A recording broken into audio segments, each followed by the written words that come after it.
This young man is Sano Haruto, a hunter with a job class nicknamed Mana Gopher. As you can see, he's currently in a party, clearing a dungeon. But the problem is, even though he's a hunter, Haruto acts as a support, with his only ability being to buff others with mana. Today, after defeating the Golem King in a low-level dungeon with his teammates, Haruto was so exhausted he collapsed onto the ground, panting heavily. But before he could even catch his breath, another man from the party approached him. In a very annoyed tone, he said, "Hunter Sano, you didn't contribute much to today's raid, did you? So why haven't you gotten up to help? Go dismantle the materials and clear the path." Yes, sir," Haruto stammered, scrambling to his feet. The other hunters watched him. Some were puzzled, others looked on with contempt. They started talking about him. They didn't even bother to lower their voices. Isn't he supposed to be the type with a critical attack skill? So why does he only stand in the back and provide support? Pfft, he doesn't have many skills, but didn't you know? He actually has an endless supply of mana. He can create infinite mana? The other guy shot up in surprise, exclaiming, "Wow, in that case, isn't that pretty much the strongest skill ever?" Strong? How? Mages can just absorb mana from healers. We only need a huge amount of mana like today when we're fighting bosses. Other than that, he's useless, the man continued, his voice dripping with unconcealed disdain. No wonder he's been raiding dungeons for 5 years, and still hasn't reached level 30. Haruto heard every word of their conversation. It'd be a lie to say he wasn't angry, but honestly, he was used to being talked about. Behind his back like this. Still, no matter how low-level a hunter is, their abilities far surpass those of ordinary people. In that sense, Haruto was already stronger than most of humanity, and he also possessed an incredibly resilient will. So, no matter what others gossiped about, Haruto swore to himself that he would never give up. Everyone always assumed his skill was just creating mana and transferring it to his teammates. But in reality, his ability was much more special, and Haruto had never revealed it to anyone. He possessed a unique skill called copy and paste, just like now. After picking up a rice ball, a virtual window appeared in front of Haruto with the message, "Do you want to copy the target?" along with the shortcut Ctrl+C. After pressing the shortcut, another rice ball fell out of thin air, just like magic. This was his special ability, Ctrl+C and Ctrl+V, which allowed him to copy and duplicate targets. It was an ability he had never heard of before, so after discovering he had this skill, Haruto had very high hopes when he awakened as a hunter. However, he quickly realized this ability was completely useless. Because it was a skill that only he was allowed to possess, any duplicated items would disappear like an illusion the moment they left his hands. Therefore, he couldn't copy money, nor could he sell any equipment he copied. On top of that, sadly, copying equipment was also restricted by level. For example, since he was at level 29, it was impossible for him to copy an item from a level 90 hunter. Haruto's ability to create infinite mana, in other words, his Mana Gopher nickname, was actually just him infinitely copying the small amount of mana he possessed. Copied mana didn't disappear, and it could be transferred to other hunters. Haruto had also tried to use this method to copy skills, but it required all sorts of ridiculous conditions like needing to finish off a high-level monster, for example. They were all conditions that were nearly impossible for him to meet. Haruto felt completely drained. If he could just gain a few more levels and copy some decent equipment, he could join any hunt he wanted. But Haruto just couldn't seem to reach the level 30 mark. While furiously devouring his rice ball to vent his frustration, Haruto scrolled through the news on his phone and saw a trending story with the headline, "The Longsword Calicia has arrived in Japan." Haruto's eyes immediately lit up. The longsword was a weapon that possessed 2 special skills and had a defense-enhancing effect. The reason this longsword was such a unique item was because it had its own level. The moment this sword was used, the wielder's level would instantly jump to 200. On top of that, it was highly sought after because anyone who reached level 30 could use it. Even though he hadn't reached level 30 yet, the moment Haruto saw the longsword, he started dreaming about the future. If he could copy that sword and become a high-level hunter, at level 230, hunting high-level monsters would be a piece of cake. Haruto immediately made that weapon his top priority. According to the article, the longsword would be exhibited in Japan for the next week, but its durability was only at 10. So even if he managed to copy it, it could only be used for a few more hunts. Because of that, it was no longer suitable as a weapon. So the decision was made to exhibit it around the world to make money. For Haruto, this was a golden opportunity. If he could just touch that sword even just once, its durability wouldn't be an issue. He could copy it and use it forever. Now, the most important problem was gaining enough experience to reach level 30. And so, Haruto continued to hunt. After being kicked out of the Great Sage Guild, he joined an unlicensed dungeon hunter organization to buff them with mana. Today, the group was hunting in the giant king spider's lair. Haruto continued to do his job well, transferring infinite mana to the other hunters so they could go all out and fight the boss. During this process, Haruto was reunited with a cute junior named Ikanaga Aoi. Although on the surface Aoi would often poke fun at his level, Haruto knew that deep down he was a good person. The two had known each other since their time at the Great Sage Guild, and Aoi had also joined this hunter organization that specialized in clearing unregistered dungeons. He was a real money-grubbing demon. Although unregistered dungeons are dangerous because they haven't been reported to the Hunters Guild, that's why Haruto had this chance to team up with high-level hunters. He and Aoi had barely exchanged a few words before they had to get back to work. The dungeon boss, the king spider, was right in front of them. It even had its own name, Alisa, a level 80 monster. The moment he saw it, Haruto felt like he was in deep trouble. He had a feeling that if it twitched one of its legs, he'd be toast. Haruto couldn't help but gulp nervously. Seeing this, Aoi took the opportunity to tease him a little. "Senior, you're just a spectator, you don't have to fight. What's there to be scared of?" At this point, Aoi's tone shifted to a serious one as he warned him. "This monster is actually pretty easy to fight. But you still need to be careful because once you get caught in these spider webs, all your movements will be sealed." Aoi also reminded him to be careful with the eggs in the nest because if they provoked its children, the spider would become even more ferocious. A king spider that enters a berserk state is far more terrifying than other types of monsters. Just then, Ikanaga, a mage in the group who was as ugly on the inside as he was on the outside, suddenly shrieked. "Why are you wasting your time explaining so much to a tourist like him? What are you, a tour guide or something? We don't have enough time. Stop doing useless things." Aoi gave a strained laugh and apologized to the guy, while Haruto was visibly furious but couldn't do anything about it. The mage was still fuming, muttering and cursing Haruto as useless while he walked, and it was this exact attitude that landed the party in a critical situation. Because he wasn't looking where he was going, the mage accidentally kicked a stone. This stone just so happened to hit the spider web, waking the king spider, waking up to see so many visitors. It immediately greeted them with what could only be described as a fatal blow. The hunters with defensive abilities on the front line fought back with all their might. They had originally planned a surprise attack while the king spider was still asleep, but now they had no choice but to face the music. Their team had already assigned roles beforehand, so after the initial shock, everyone quickly calmed down and returned to their positions. Perfect teamwork. It made taking down the monster go quickly. Haruto, hiding and observing from the side, was extremely pleased. He felt that if everything went smoothly after this monster was defeated, he could leech enough experience to reach level 35, no joke. Pushed into a corner, the king spider suddenly retreated. The tank at the front quickly realized its intention to shoot webs. He yelled for everyone to get behind the pillars to dodge the attack. That mage, he wanted to use this chance to atone for his mistake, so he stepped up to show off his skills. His ability was fire magic, which was perfect for burning the spider webs. However, his opponent was a level 80 king spider, not some pushover spiderling. His fireball was actually stopped by the web.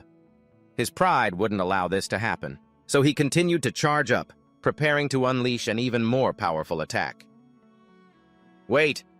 Haruto sensed something was wrong and shouted a warning. "You idiot, what if you break its eggs?" The team's tank also realized the problem, but it was all too late. The fireball spell had already left the mage's staff. The spider was still standing there, but its fragile eggs had all been shattered by the magic. The situation quickly spiraled out of control. At this rate, the spider would soon go berserk. They couldn't fight back anymore, and the first one to pay the price was that very mage. He was hit by a spider web. "Senior, quick, hide behind the pillars!" Aoi shouted anxiously to Haruto as he ran. "Once that thing goes into a berserk state, it'll start shooting webs everywhere." The mage was bound tightly by the webs, unable to control his staff or cast any more magic. Seeing the king spider getting closer and closer, he panicked, one moment begging it to spare him, the next moment shouting at it to get lost. But obviously none of it worked, because right after that, a massive scream was heard in the spider's den, estimated to be over 160 decibels. Then Haruto, who couldn't run away in time, also took a hit. He was wrapped so tightly by the web that he couldn't breathe. Haruto cursed under his breath. He had always stuck to low-level dungeons to ensure his safety. He never thought he'd face this much danger just because he wanted to level up once. In the blink of an eye, the spider was on top of him. As its leg came down, Haruto immediately felt a flesh-tearing pain. It was a completely fatal blow. But with the power of only a level 29 hunter, he was somehow still alive and kicking. This could be explained by his skill, which wasn't entirely a drawback. Because even though the items he copied and duplicated could disappear, he himself would never vanish. So, right before entering the dungeon, Haruto had copied himself. It's just like in a video game. Every time he dies, his next body gets pasted in, and the old corpse disappears. Haruto watched with his own eyes as his old body was torn to shreds by the spider webs. No matter how many times he had seen it, he still couldn't get used to it. But in the current situation, besides that trick, he had no other way to stay alive. He continued to struggle against the monster, and myself as well. The goal was to distract it. But the king spider's strength was on a completely different level. Haruto had already copied and pasted several times, costing him multiple lives, yet he still couldn't weaken it. But suddenly, at that moment, he heard a familiar trembling voice cry out, "Help me!" It was Aoi. He was still alive. Haruto didn't even want to blink and look, but it was really him. He didn't even know what he himself should do, but then he saw the spider lunging for Aoi. If he just abandoned him now, he wouldn't be worthy of being called his junior. With that thought, Haruto was instantly pumped up as if injected with adrenaline. He grabbed his dagger, charged forward, and slashed right at the king spider's leg. And then, while struggling against the opponent's attacks, Haruto suddenly received a notification. "You have leveled up." He didn't understand why, since he hadn't even completed the dungeon, but now the matter of sending that spider monster to the afterlife was only a matter of time. Because if he could deal a little bit of damage each time, copying and pasting a few hundred more times would be enough to accumulate the damage needed, enough to finally kill it. But a matter of time was right, because it took Haruto a whole 3 days to finally defeat that king spider. After dying and reviving over 50 times, copying and pasting with all the weapons he brought, plus the ones from his teammates here, but thanks to this battle, Haruto's fighting skills had become much more proficient. The opponent, on the other hand, had no way to heal or recover, so in the end it was defeated. After taking down the boss, Haruto leveled up like crazy and received another reward. However, he didn't have time to care what it was, because getting Aoi out of there was more important. But after carrying him just a few steps, Haruto was knocked down by a swarm of baby spiders. Looking at the horde of aggressive level 30 mini-monsters before him, he was truly speechless. First the mother, now the children. He himself would be fine, thanks to his infinite resurrection from copy-paste. But if Aoi took a hit, he'd be finished. So, in the heat of the moment, Haruto held Aoi tight. Using his own body to shield him from the attacks, he shut his eyes tight, ready for the flesh-tearing pain that was about to come. But just then, a master appeared and took care of the spider swarm. Although he couldn't see how the person fought, Haruto knew they were a master because the skill they used was Hellfire. It was a fire attribute skill, the highest level fire magic. The number of mage-type hunters who could use this skill could be counted on one hand, and if Haruto remembered correctly, in Japan, there was only one person known as the Witch's Spear, a magic swordsman with a spear, the one who was also ranked 5th among Japan's hunters, Nanas. "Are you two the only ones left alive?" Nanas asked. "Yeah, just our bad luck," Haruto replied as he helped Aoi up. Then she carefully observed the dungeon's condition. The baby spiders had hatched, proving the egg sac had broken earlier, and the king spider had entered a berserk state. The high-rank hunters in the group had all died, yet a low-rank hunter like Haruto was still alive and even had time to save Aoi. To clarify what happened in that unregistered dungeon, Nanas took Haruto to the Japanese Hunter Association for questioning. After asking about everything under the sun, he was finally released. But the item dropped by the king spider was to be confiscated, to be reported to the higher-ups. Haruto was stunned. The entire high-rank hunter team was wiped out, and on top of that, they had participated in an illegal dungeon raid, including him, who had paid extra money just to tag along. Yet Nanas was letting him go so easily? "What more do you want?" she replied coldly. The association overlooks low-rank hunters using their prize money to join raids with high-rank hunters, especially for the purpose of leveling up. It's only natural for hunters to want to get stronger. And although this can lead to some bad consequences, it's still effective in developing a hunter's abilities. before Haruto left. Nanas also informed him that the item dropped by the king spider he defeated would be converted to cash and transferred to his account in a few days. But he coldly refused, and requested they transfer it directly to Aoi's account. Haruto's nonchalant attitude made Nanas very suspicious, as it was a large sum of money that hardly any hunter could refuse, especially a low-rank hunter like Haruto, who needed resources to get stronger.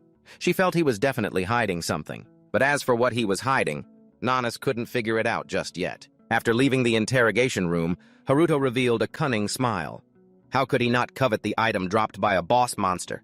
It's just that before Nanas confiscated it, he had already copied and pasted it into countless duplicates, and stored them in his inventory. To understand this, we have to go back a few hours to when Haruto had just successfully defeated that monster. The item he received was the giant king spider's adhesive.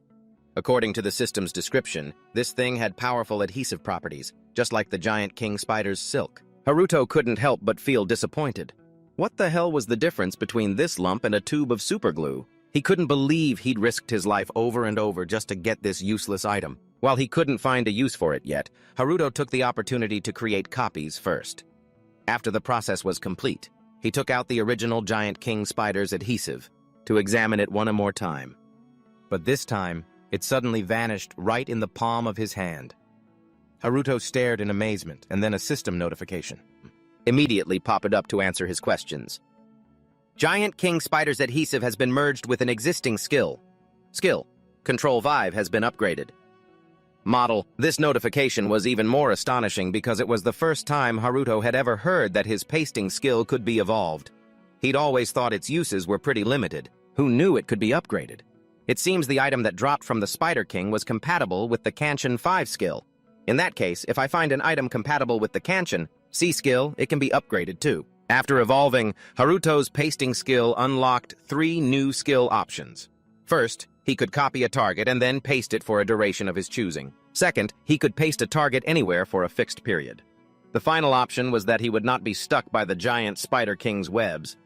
Haruto had thought those other options were all useless. Turns out they're pretty useful after all. He immediately tested the first option. Now the duplicated object wouldn't disappear even after leaving Haruto's hand. This was his biggest breakthrough yet. A whole minute had passed and that spider fang was still there. Haruto couldn't hide his excitement. He could create as many copies as possible. They wouldn't disappear after 30 minutes, 100 years, or even 1,000 years. After testing his new ability, Haruto grew even more thrilled. He felt like his life had turned a new page. From now on, he would become filthy rich, a hunter living at the top of society. He had also leveled up, so now all he needed to do was copy and duplicate the longsword, Kalisha, and he'd be set. 2 hours earlier, on the Rainbow Bridge in Tokyo, an escort vehicle was cruising down the road. The driver was Morgan, a level 112 hunter, and a member of the International Hunters Association. The other person was Ares Hill, a level 113 mage, also a member of this International Hunters Association. Ares, how many times have you been to Japan? Twice. You said Japan was your mother's homeland, right? What does her homeland have to do with me? Although Morgan seemed talkative, Ares' replies were always curt. This time, the longsword had come to Japan to complete its international exhibition tour. Ares had joined the escort team to take the opportunity to find a few things in the dungeons here. As the two were talking, their vehicle began to pass over the Rainbow Bridge dungeon. It was Morgan's first time seeing a dungeon right over the sea, and he couldn't help but lean over to look. How romantic, he praised admiringly. What nonsense are you talking about? If that thing collapses, it'll be a disaster. You're so boring. I haven't done anything to you. Why are you always so grumpy with me? At the same time, at the Access Management Office of the Rainbow Bridge Dungeon, the gatekeeper was Shinoda Satoru, a level 21 attack-type hunter and a member of the Great Sage Guild. Satoru was yawning non-stop, complaining about how boring this dungeon management job was. Seeing this, his colleague beside him reminded him, "Hey, you little punk, take your job seriously. You only got in here because of your connections, you know." Just then, something landed on Satoru's foot. It was a slime. At first glance, it looked cute, but his colleague's face immediately paled the moment he saw it, because a slime casually wandering outside the dungeon was definitely not a good sign. And what he feared came to pass very quickly, because right after that, as something latched firmly onto his back. When they turned around, they discovered it was an incredibly ferocious orc. Even though he raised both his sword and shield to block, The air was soon filled with the stench of fresh blood. Those were the chaotic events that happened 2 hours ago. Meanwhile, in the present, our protagonist Haruto was still chilling, completely unaware of what had happened. It seemed he was very satisfied after beating that Spider King and raking in a good amount of skill points. He was just a little bit away from reaching level 50. Hunters who surpass level 50 find it easier to join dungeon raid parties because, aside from low-level dungeons for beginners, the mid-tier monsters inside are all above level 50. However, in mid-level dungeons, hunters can harvest more experience points and rewards. Over time, a few rare items might also drop. That's why hunters from level 50 onwards level up quite easily. Haruto was still basking in this unexpected happiness. Moreover, he was also considering whether he should go auction off the adhesive from the giant Spider King. After all, he had copied quite a lot last time, and they no longer vanished as easily as before. Then, suddenly, the sound of thundering footsteps echoed. Haruto turned his head. He saw a group of people hurriedly, running towards him from the opposite direction. "Make way!" They hastily pushed him aside. "What rotten luck! Why did the dungeon suddenly collapse?" Haruto only managed to overhear a few bits of information. It seemed the Rainbow Bridge dungeon had collapsed, and the monsters had escaped from inside. The vehicle carrying the legendary sword to the exhibition hall had also been caught up in the chaos. The last piece of information seemed to be the most important one. The thing Haruto was targeting, the long sword Calicia, was under threat. Because of this, the International Hunters Association had issued a formal request for cooperation. Some hunters had quickly gathered on the rooftop of a building. Their top priority from the Japan Hunters Association was to protect the vehicle transporting that longsword. It was Nanas who gave that directive. In addition, because the situation occurred so suddenly, they also had the mission of protecting the civilians. While Nanas and her teammates were preparing to board the airship, they were distracted by a young man who was desperately trying to rush forward despite being held back. And that person was none other than Haruto. "Hunter Nanas, please let me go with you. I saw you deploying your plan." Nanas looked surprised to see a low-level hunter like Haruto here, but he had no choice. His target was that longsword, after all. Since Nanas still found many things about Haruto puzzling, she finally agreed to let him come along, even though she knew full well that his actions were 100% driven by his own motives. The other hunters on the airship all had grim expressions, because it hadn't even been 3 weeks since they'd stabilized the Rainbow Dungeon, and now it was collapsing. Only Nanas's expression remained unchanged. She continuously ordered her subordinates to do everything in their power to contain the aftermath. They had to prevent a disaster like the one from 15 years ago. Haruto knew all too well about that great catastrophe, a shocking event that had occurred simultaneously all over the world. A dungeon break on a scale comparable to a natural disaster. The world was plunged into fire and smoke after an all-out monster assault. The casualties were countless. Even now, everyone shuddered to recall it. The root cause was that when the monsters in a dungeon aren't cleared out regularly, they gradually grow stronger. The dungeon becomes saturated, and eventually it collapses. At that point, the horde of monsters escapes and slaughters innocent people, creating a living hell on Earth. They call these events dungeon breaks. It was during the catastrophe 15 years ago that Haruto lost both his parents. He'd never told anyone this, because he himself could hardly believe it. But during that event, he had seen a supernatural being from another dimension. It was that very being that had cursed him, with this copy-and-paste ability. The creature had called this curse a gift, and it had said only one thing, 25. He didn't know if it was referring to the skill's time limit or his own life expectancy. Even now, the grains of sand in the cursed hourglass continued to fall. Back then, the creature appeared because of the great disaster, which meant that the next time it appeared, history would repeat itself with another catastrophe. From now until the deadline it gave Haruto, there were only 5 years left. But now, he knew how to level up his skills. He could absolutely become the strongest hunter and find a way to stop that disaster, and at the same time remove this curse from his life. But to accomplish all those lofty goals, first Haruto needed to successfully duplicate the long sword Calicia. At that moment, everything on the Rainbow Bridge was in chaos. Monsters had begun attacking people, causing a chain of traffic accidents. The screams and the sounds of crashing cars intensified the panic. Satoru, as a dungeon management employee, also had to take up his sword and fight. However, their side was undermanned and quickly lost ground to the monster horde. Even he, a level 21 hunter, was being constantly threatened by goblins. Luckily, his burly colleague was always by his side and had saved Satoru several times. Even though the man was as crude as the sword in his hand and always contemptuously called Satoru a pretty boy, he was the one who'd just saved him from the orcs and that last goblin. "I'll definitely repay you, senior," Satoru thought to himself. The other man was getting anxious because there was no way a few dungeon management employees like them could stop this onslaught. Besides, all communications were being blocked by the dungeon's electronic waves, so they couldn't hope for much backup. He just guessed that more than a few people must have noticed something was wrong and were on their way, but they needed to cross the bridge to reach any support team sooner. Satoru looked at the now desolate bridge with some hesitation. "Do we really have to go that way?" "We have to! Better to move!" "Then stay here and serve ourselves up to the monsters." The two of them started running for their lives, sprinting across the perilous bridge. Meanwhile, at the vehicle carrying the precious longsword, a level 190 Bear King was relentlessly attacking. As a physical-type beast, its size far surpassed the other monsters. The vehicle was under constant assault but was just barely holding on, because Ares was using her defensive magic. Moreover, her defensive magic was top tier. Even a level 400 monster would have a hard time putting a scratch on it. But then, in the next moment, as something far more terrifying than the Bear King appeared, something that Ares believed even the highest-level defensive magic would be useless against. On the airship, before they had even reached the Rainbow Bridge, Nanis's subordinates had already spotted it. Even someone as calm as her broke out in a cold sweat upon seeing that creature. Because it was Quasia, the most powerful monster boss of the Rainbow Dungeon. "Everyone get ready!" Nanis shouted in horror. Just then, Quasia suddenly opened its mouth and unleashed a terrifying blast of power. The shockwave it, when created, could be said to have shaken all of Tokyo. Haruto was scared stiff seeing this. That monster blew away the entire bridge just by breathing. At this rate, he had no idea if his beloved longsword was still safe. With the dungeon boss's appearance, Nanas had to immediately order a change in their battle plan.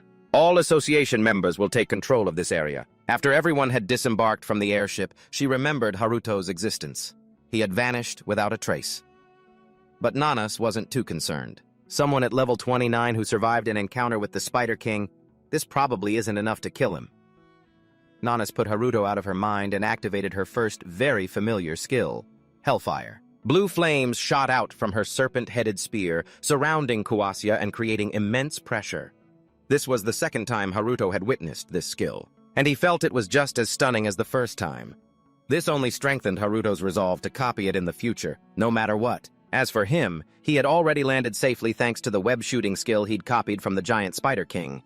No matter how magnificent Nanis's Hellfire was, Haruto's current concern was still only the longsword Kalisha. But he didn't expect that this chaos was all part of the plan of another mysterious group, and their goal was also to steal the dragon longsword, though Quasia's appearance was something they hadn't counted on. And that monster could take anyone's life, but their captain was quite sure that Nanase and the members of the Hunters Association could subdue it. Therefore, he wanted to take advantage of this opportunity to steal that treasure. Meanwhile, Haruto was still moving cautiously across the bridge full of monster corpses. Looking at the fatal wounds on their bodies, he was pretty sure this was the work of another group of hunters. The most noteworthy problem when facing this type is, they usually travel in packs. For some reason, Haruto had a very bad feeling.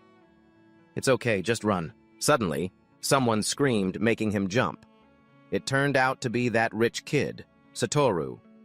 It's a mystery where this young man got the motivation to stick around here fighting monsters all this time. His colleague was heavily injured and completely unable to fight anymore, even though he advised Satoru to listen to him and run. But he absolutely refused. Haruto hid behind a car to observe the situation. Although he didn't know them well, he still recognized these two as hunters. They were from the Dungeon Intrusion Management Office. He also saw the other guy's injuries. At first, Haruto tried to convince himself not to meddle in other people's business because he didn't have much time, but then his earlier bad feeling came true. The pack of level 15 wolf monsters had gathered and were closing in. Even though they were low-level monsters, when they attack in a pack like this, their strength is no different from a high-level monster. Satoru could clearly see his difficult reality, but he stubbornly gripped his sword, saying he couldn't leave because his senior was injured. "While he was covering for me? Senior, now it's my turn to protect you." These words made Haruto pause. He remembered the scene of himself carrying Aoi in the giant king spider's dungeon.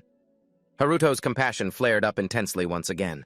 How could he possibly ignore a situation like this? At first, when the wolf pack surrounded Satoru and his senior, he could still manage to kill a few of them. However, their numbers were just too large, and they all attacked at once, so he quickly found himself at a disadvantage. While Satoru was busy fighting off the wolves attacking him head-on, one had silently approached him from behind, and by the time he realized it, it was already in midair, pouncing towards him.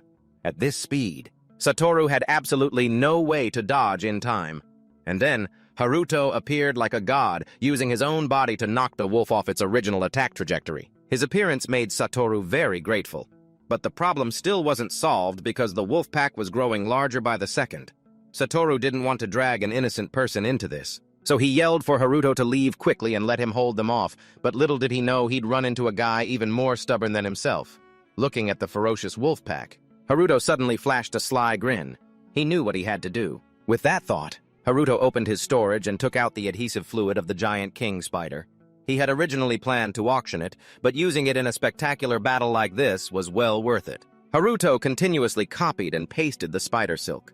Strands were shot out relentlessly, tying up one wolf after another, and finally gathering them into one big pile. He had successfully subdued the wolf pack, but he only gained 2 levels, so his disappointment was obvious. Haruto's only consolation was that spider silk skill. It's quite useful against monsters that attack in swarms. As long as he uses it, he can pretty much win without even lifting a finger. Meanwhile, that kid Satoru had been staring at Haruto the whole time without blinking. He couldn't possibly imagine what kind of skill he had just used. How could he take care of that many bloodthirsty wolves in a single move? Satoru was so surprised he even forgot to say thank you. In the end, it was the injured man who spoke up first. "Thank you so much for saving us. You must be a member of the rescue team from the Hunters Association, right?"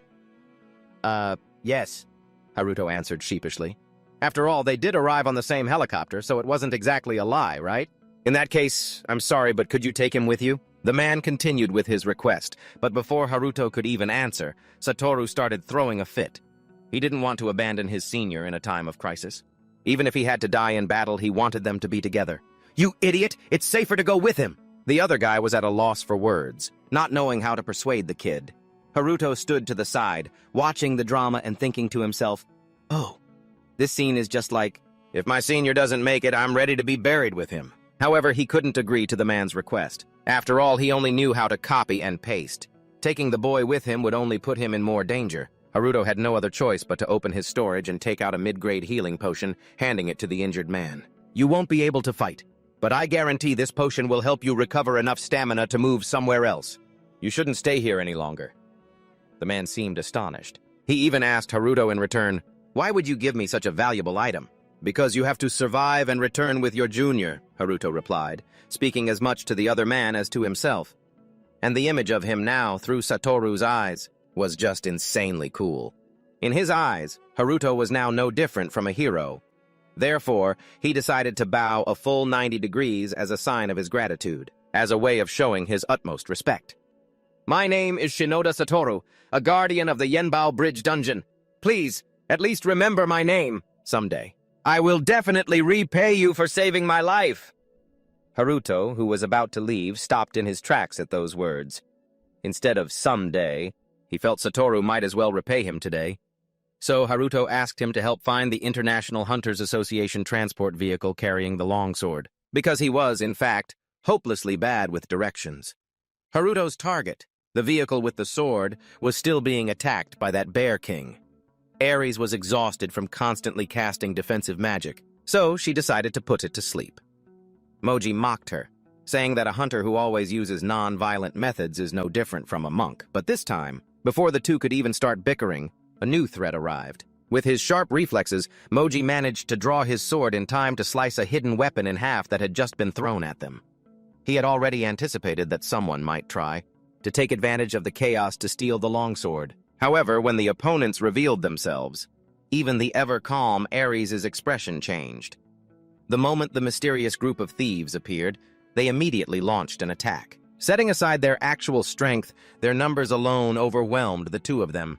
But Moji remained as chill as ever, even though he was currently just an escort. Still, the power of a hunter over level 100 was nothing to scoff at. After blocking the first blow, Moji even wanted to charge forward and counterattack. Ares was so scared she lost her composure and quickly tried to stop him, but it was too late. Moji suddenly collapsed to his knees, blood trickling endlessly from the corner of his mouth. Even he didn't know how he'd been hit. Eris rushed over to him. "Those people! They're using some kind of item to prevent mana absorption for a period of time. If you keep fighting, you'll die." "The mage here is quite perceptive," the leader on the other side spoke up, though his tone was more mocking than complimentary. "We are not underestimating you. This is simply how we do things." "This is how you do things?" Ares found it ridiculous. Using a poisonous item strictly banned by the International Hunters Association, and not even hesitating to use it on another person. "If that's the case, I guarantee you'll regret it." Before she could finish her sentence, a golden aura appeared at Ares' fingertips, a sign that she was casting a spell. But the group of criminals wasn't scared at all. In fact, they were scornful. "What can a mage who can't even use mana possibly do?" "You should shut your mouth." They split into two groups, one to deal with Moji and Ares, and the other to steal the sword. But just then, because Ares' magic had been nullified, the Bear King woke up again. It immediately used its claws to sweep away all obstacles in its path, the once numerous army of thieves. It was turned into a pile of mangled flesh in an instant. Seeing that the situation had turned sour, their leader quickly retreated to save his own skin. And then, the bear began to approach Ares and Moji. "You can't put it back to sleep, can you?" Even though he already knew the answer, Moji asked anyway, hoping for a miracle. "You should know the answer to that. We can't use mana right now. I knew one day your non-violent tricks would come back to bite you. Looks like today's the day." "You're right. But there's one thing you're mistaken about, Moji." Ares suddenly rushed forward, trying to cast her spell, but no matter how hard she tried, she couldn't absorb mana, so she still couldn't use her skill. Moji was scared out of his wits, but Ares was already in a bind. At this rate, she was charging straight into the enemy's claws. Ares herself had given up, only regretting that she couldn't apologize directly to her companion. Then, just at that moment, Haruto appeared again. With his copy-and-paste ability, he used the same old trick, using the giant Spider King's adhesive to bind the Bear King's limbs. He then swiftly rushed forward and wrapped it into a cocoon. Because the substance was so sticky, the more the bear struggled, the tighter it became entangled, until it finally collapsed to the ground. Haruto had scored another victory, taking down the Bear King in the blink of an eye. Satoru's group, who had followed him, happened to witness the whole thing. All they could do was give a thumbs up to praise that absolutely top-tier, mind-blowing performance. "Haruto-senpai, you're seriously the GOAT!" Satoru's mouth was like a megaphone. "To be precise, when exactly did I become your senpai?" Haruto yelled through gritted teeth. They were clearly the same age. "You saved me and Sakabe-senpai. From that moment on, you became a senpai in my heart." Satoru's eyes seemed to sparkle and shine. He looked at Haruto with eyes full of adoration. Haruto knew that nothing he said would get through to Satoru anymore, so he just decided to ignore him. Haruto took a few steps forward. He asked about Ares and Moji's condition. Ares seemed to still be in deep shock after what she had just witnessed, so she didn't react to Haruto's question at all. Moji, on the other hand, used his sword to shakily get to his feet, his eyes filled with hostility as he looked at Haruto. "Are you also here for the sword?" Haruto quickly waved his hands, saying he was here to help the two of them protect the sword and had no ill intentions. However, Moji had just been through an earth-shattering robbery attempt. He had almost lost his life, so it wasn't easy for him to trust Haruto just like that. Hearing him talk about the robbery, Haruto finally noticed the corpses scattered around and let out a small, "Oh." So, those were the guys who wanted to steal the treasured sword, but were unlucky enough to be sent to meet their makers by the Bear King.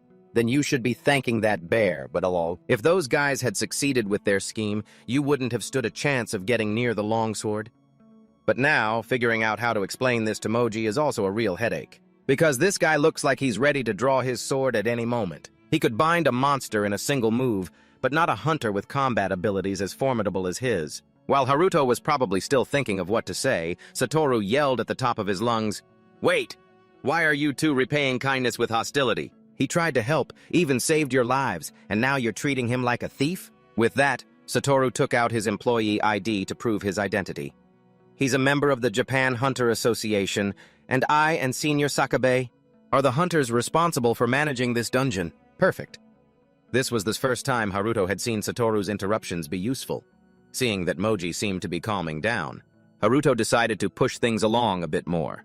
He took out 2 intermediate healing potions from his storage and gave them to them, even though it pained him to part with them for the sake of copying the longsword. Calicia, this investment was still worth it. Both Moji and Aries looked at the potions with incredibly mixed feelings, especially Aries. She kept looking from the Bear King to sneaking glances at Haruto, her thoughts unreadable. Just then, several more helicopters appeared overhead. It seemed the rescue teams from the 5 guilds had arrived. Satoru was so happy his grin stretched from ear to ear, thinking they were finally saved. But Sakabe didn't seem so sure about that, because in reality, not every hunter was compassionate enough to go around saving people. The people from the Daiken Guild, for example. At the same time, Nanas, the leader of the hunter team, was still fighting the monster Quesia. Because it was about to enter its 3rd phase, a wide-area firepower assault, she had ordered a halt to their attack. Besides, the support guilds had already arrived, so the top priority Nanas set was to buy time for the civilians to evacuate in time. Is this how you people handle such a pathetic dungeon break, huh? Hunter Nanas? Just as Nanas gave the order to assist with the evacuation, she heard a mocking voice from behind her. She turned her head, and it was a familiar face. Shirosaki Masato, a level 503 Warlock-class hunter, and also the guild master of the Future Guild. He had an extremely unpleasant face. The moment he appeared, he cast a massive magic formation aimed at destroying Quesia. Seeing this, Nanas's expression changed. "Stop it, right now! If that magic of yours fails to take it down, then—" Before she could finish, Nanas was cut off by Masato. "If I worried about trivial things like you do, how could I have achieved what I have today?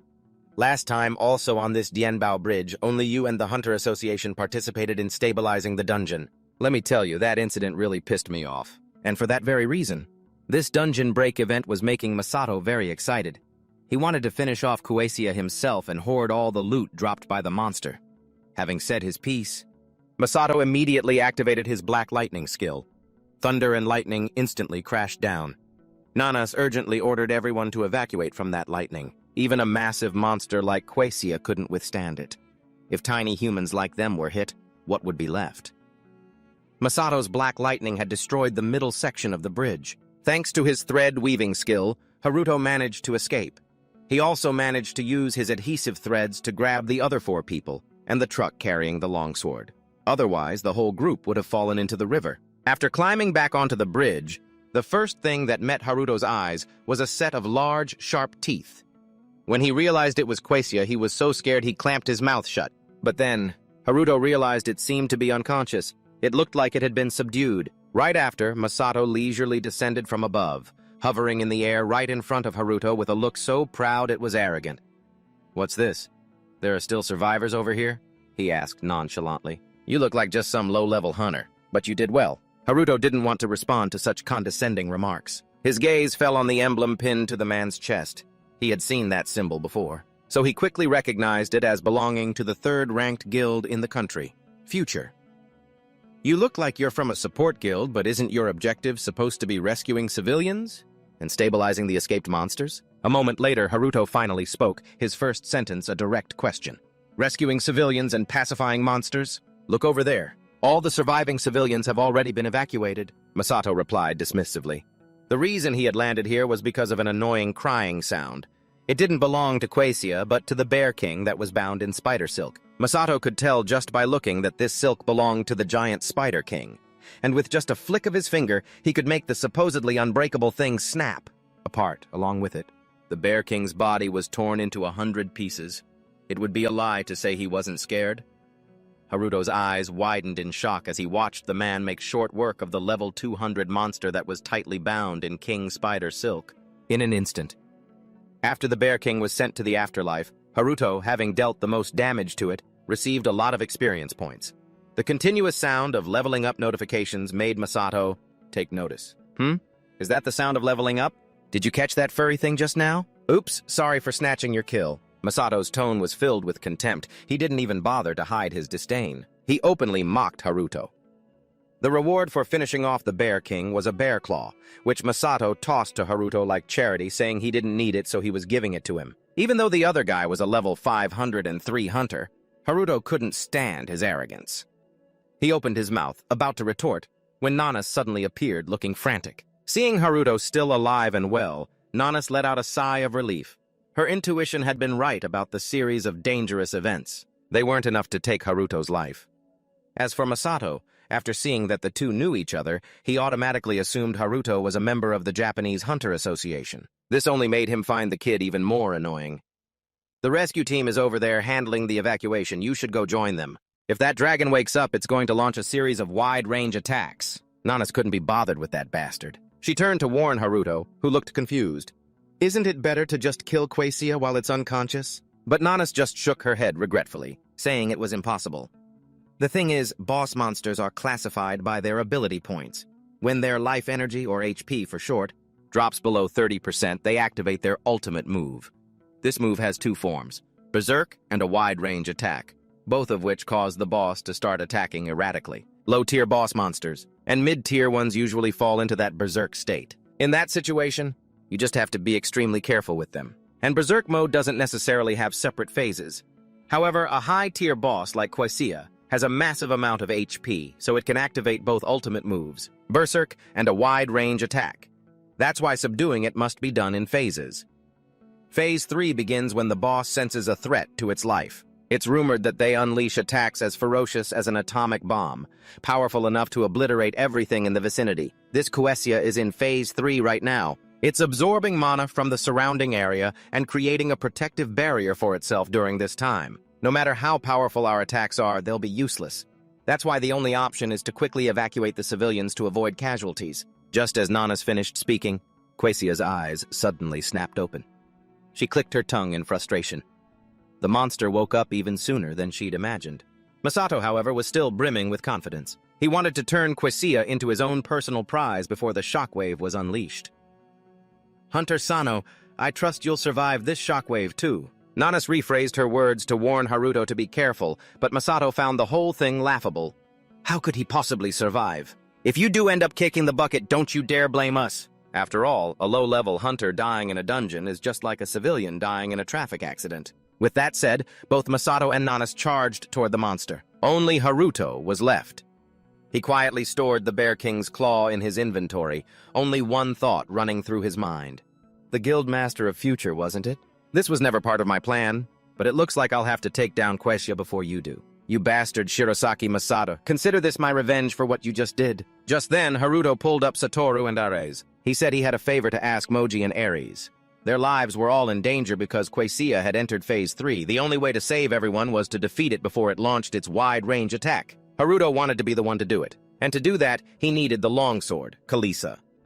Haruto also swore on his honor that he would return it to its proper place after defeating Quasia. But to be honest, this mission wasn't going to be easy at all, especially when facing someone as stubborn as Moji. He felt it was impossible for Haruto to defeat Quasia, and that he was just making up a story to steal the sword. Ares also refused his request, but for a different reason. Unlocking the transport vehicle required a massive amount of mana, and right now neither she nor Moji could use mana. They had been poisoned by those robbers. Moji was shocked to hear Ares say that. It was as if she was saying that if she had enough mana, she'd willingly open the transport vehicle to let Haruto borrow the sword. Coincidentally, mana was the one thing he didn't lack. After all, his dungeon alias was Mana Gopher. With his endless mana regeneration skill, Haruto caused a rich flow of mana to course through Ares' body. All on her own, she broke the seal on the transport container that was suspended by spider silk, and Haruto quickly dashed towards it. Watching his retreating figure, Moji was still baffled. Ares, why did you do that? What if you go soft on him and something happens? Don't worry. He only tied up the Bear King earlier. He didn't kill it. Moji let out a long sigh. Is that all it takes to move you? So naive. At that moment, Haruto had thrown open the truck's cargo container, but something unexpected happened. The leader of the sword-stealing gang from before suddenly appeared behind him. It turned out that after his original plan failed, he had been secretly following Haruto, waiting for this very moment. He couldn't react in time and was stabbed through the stomach by his opponent's sword. Ares' group saw the whole thing from the bridge, but they couldn't do anything, because the truck was still hanging precariously. Stabbed through, Haruto immediately fell to the bottom of the container. That bastard followed right after him. His filthy hand reached the case containing the treasured sword. But just then, the spider silk holding the truck snapped because its owner was dead, rendering it useless. The truck instantly lost its support and plunged straight into the river. Of course, with his main character plot armor, Haruto couldn't possibly die in such an anticlimactic way. Just like before, he had already copied himself, waiting to paste it and save himself the moment he took a fatal blow. When the thief saw Haruto reappear behind him, he jumped in shock, and before he could even react, Haruto drew his sword and stabbed him through the chest. He was the type who held a grudge and always got his revenge. "If someone attacks me, I will definitely strike back." Those were the last words the thief heard before collapsing. After so much trouble, Haruto had finally managed to touch the long sword, Kalisha, the one he had dreamed of for so long. Haruto eagerly tried to copy it, but the system sent a red alert, stating his level was not high enough to copy this item. Haruto felt like he'd just been slapped hard across the face. Was the system messing with him? It clearly said you could equip the long sword at level 30, and he was level 50 now. Before Haruto could even process this, a voice came from behind him. "That was close, kid. I almost brought shame to the Blood Tower Guild." Haruto didn't even have time to turn around before a long gash was cut across his back. Turns out that bastard wasn't dead yet, all because he possessed a skill. A pretty decent healing skill at that. The long sword in his hand was once again snatched away by his opponent. "Sorry about that. I'm also the type to repay a grudge 1,000 times over. To make sure you never see tomorrow's sun, I'll use the very sword of your dreams to finish you." As soon as he finished speaking, he used the long sword Kalisha to stab Haruto again. This time, he hadn't had time to copy his body. Haruto felt his consciousness start to fade. But he's the main character. How could the main character's life end here? Sure enough, right after that, a system notification popped up, saying that the long sword Kalisha had merged with its wielder. Its abilities were being copied and absorbed. Haruto immediately felt himself become clear-headed again. Although he didn't know what merged meant, he then absorbed the sword's passive skill, increasing his defense by 35%. After that, Haruto also acquired its first special skill, Lifesteal, and its second special skill, Berserk. Additionally, since Haruto's HP was now below 25%, the long sword immediately activated its protection mode. To protect him, the second special skill, Berserk, was also forcibly activated at the same time. The monster Quasia had also begun a wide-area attack. The situation was so bad that even that Masato guy couldn't maintain his chill demeanor anymore. Nanas was still struggling to fight back, but the power gap between them was too obvious. Just then, a terrifying surge of power rose from the river below. Before Nanas and Masato could even figure out what it was, Quasia was sliced in two by that power. That monster had been defeated. The purge was now complete. That night, the TV was filled with news about the monster breakout from Rainbow Bridge. Although there were casualties and significant damage, the Hunter Association and the guilds had successfully brought the situation under control within 2 hours. The Dungeon Access Management Office was being severely criticized by the public for its lax procedures. At the Japanese Hunter Association headquarters, everyone's face was as tense as if they were at a funeral. To break the silence, Fuga Tokuo, the association's president and a priest-class hunter, had no choice but to speak up first. Now is not the time to be making sour faces. We need to review and discuss how Quasia was defeated. I heard the association already purged the Rainbow Bridge dungeon 3 months ago. Why did this situation happen? The one who responded was Takel Chigu, a level 701 swordsman and the guildmaster of the Midas Guild. A purge is a purge, but there's no guarantee something won't happen again. This time, it was Shinoda Makoto, a level 610 healer and guildmaster of the Great Sage Guild, who spoke up. The moment Makoto spoke, the entire room erupted into an uproar. Everyone thought he should shut his mouth, because a large part of the responsibility for this incident fell on the Great Sage Guild for not managing the dungeon properly. They were also grumbling and threatening that after this matter was settled, they would definitely submit a report to transfer the management responsibility of the Dienbao Bridge to another guild. Nanas was also present at the meeting, but all the noisy arguments seemed to have nothing to do with her, as she was busy wondering if Haruto had managed to escape that disaster, because she still hadn't had a chance to see him again. Suddenly, Gu rudely slammed the table and stood up, then growled, "What I want to know is, the last time a monster lord appeared was supposed to be months ago, wasn't it? If you, Hunter Nanas, were present at the scene at that time, and you couldn't handle Quasia, then what?" Hearing her name mentioned specifically, Nanas snapped out of her private thoughts.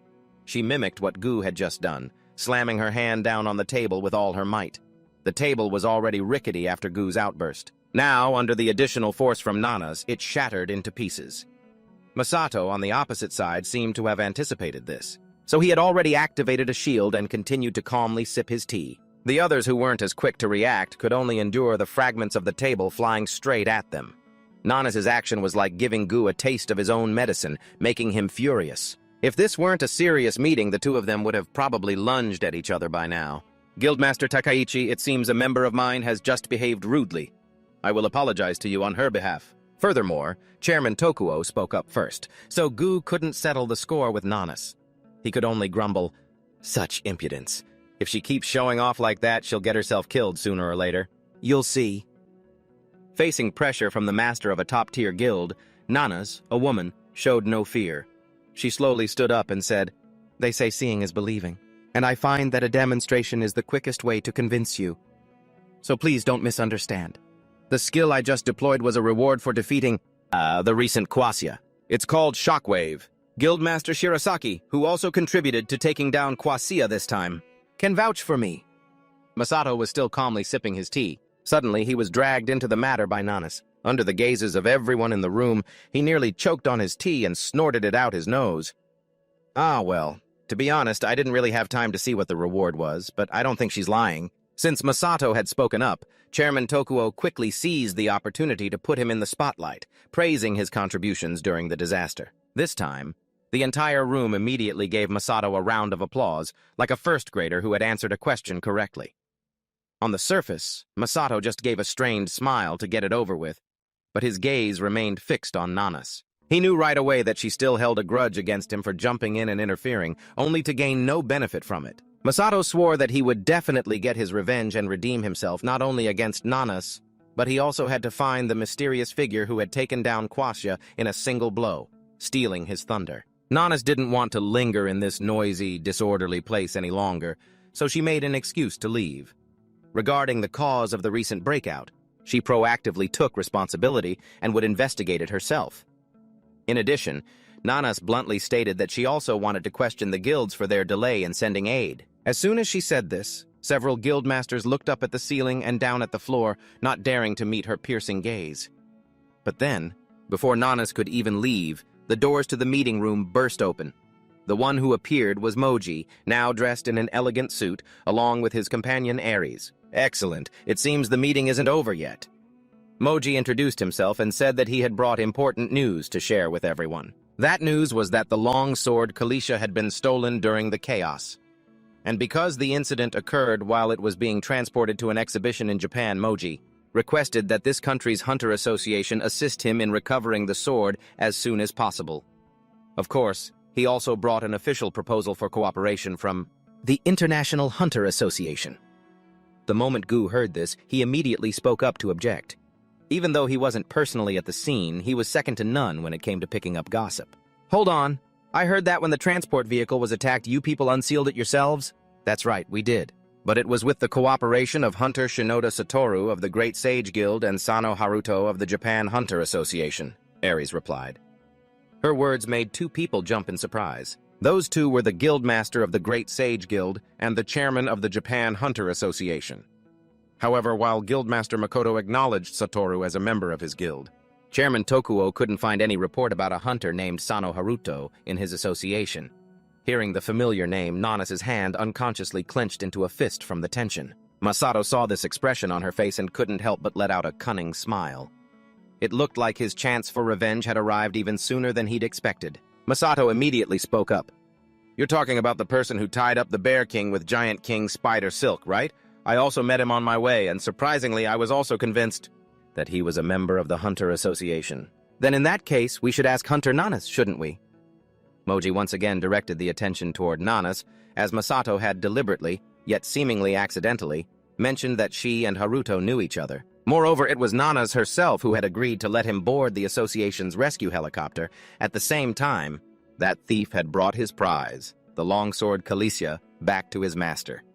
His master is Kurosaki Takumi, a hunter with an attack-type class, level 301. And he is the guild master of the Black Guild, Blood Tower. As he held the treasured sword in his hands, Takumi couldn't hide his excitement. "So this is the sword they say can raise its owner's level by 200, huh?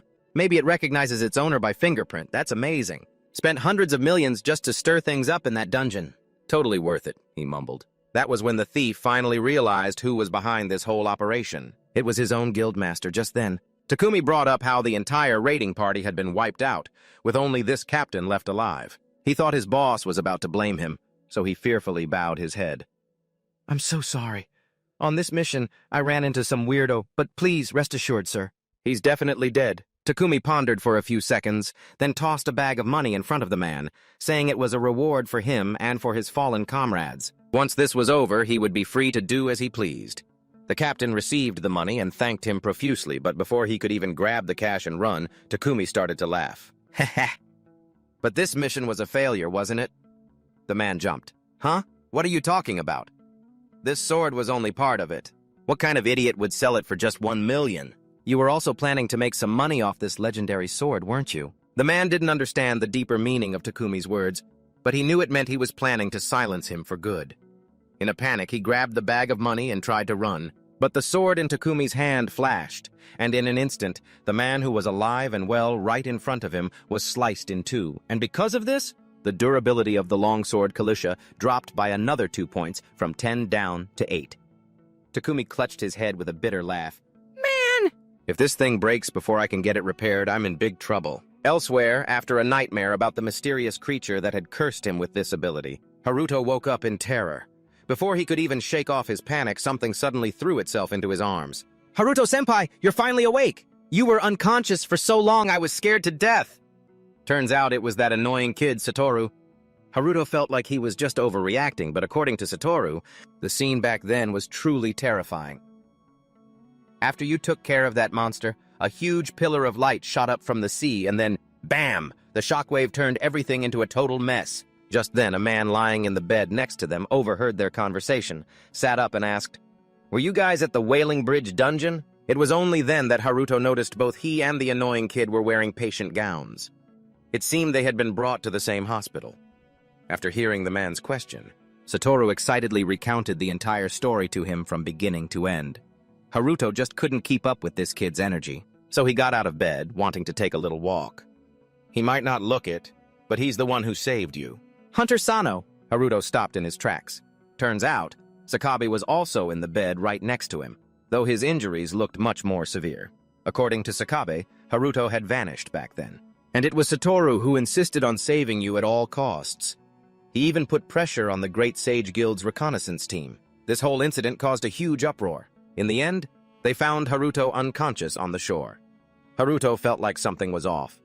Sakabe said that Satoru had pressured the Great Sage Guild's reconnaissance team to find him no matter what. But could a simple dungeon access manager really pull something like that off?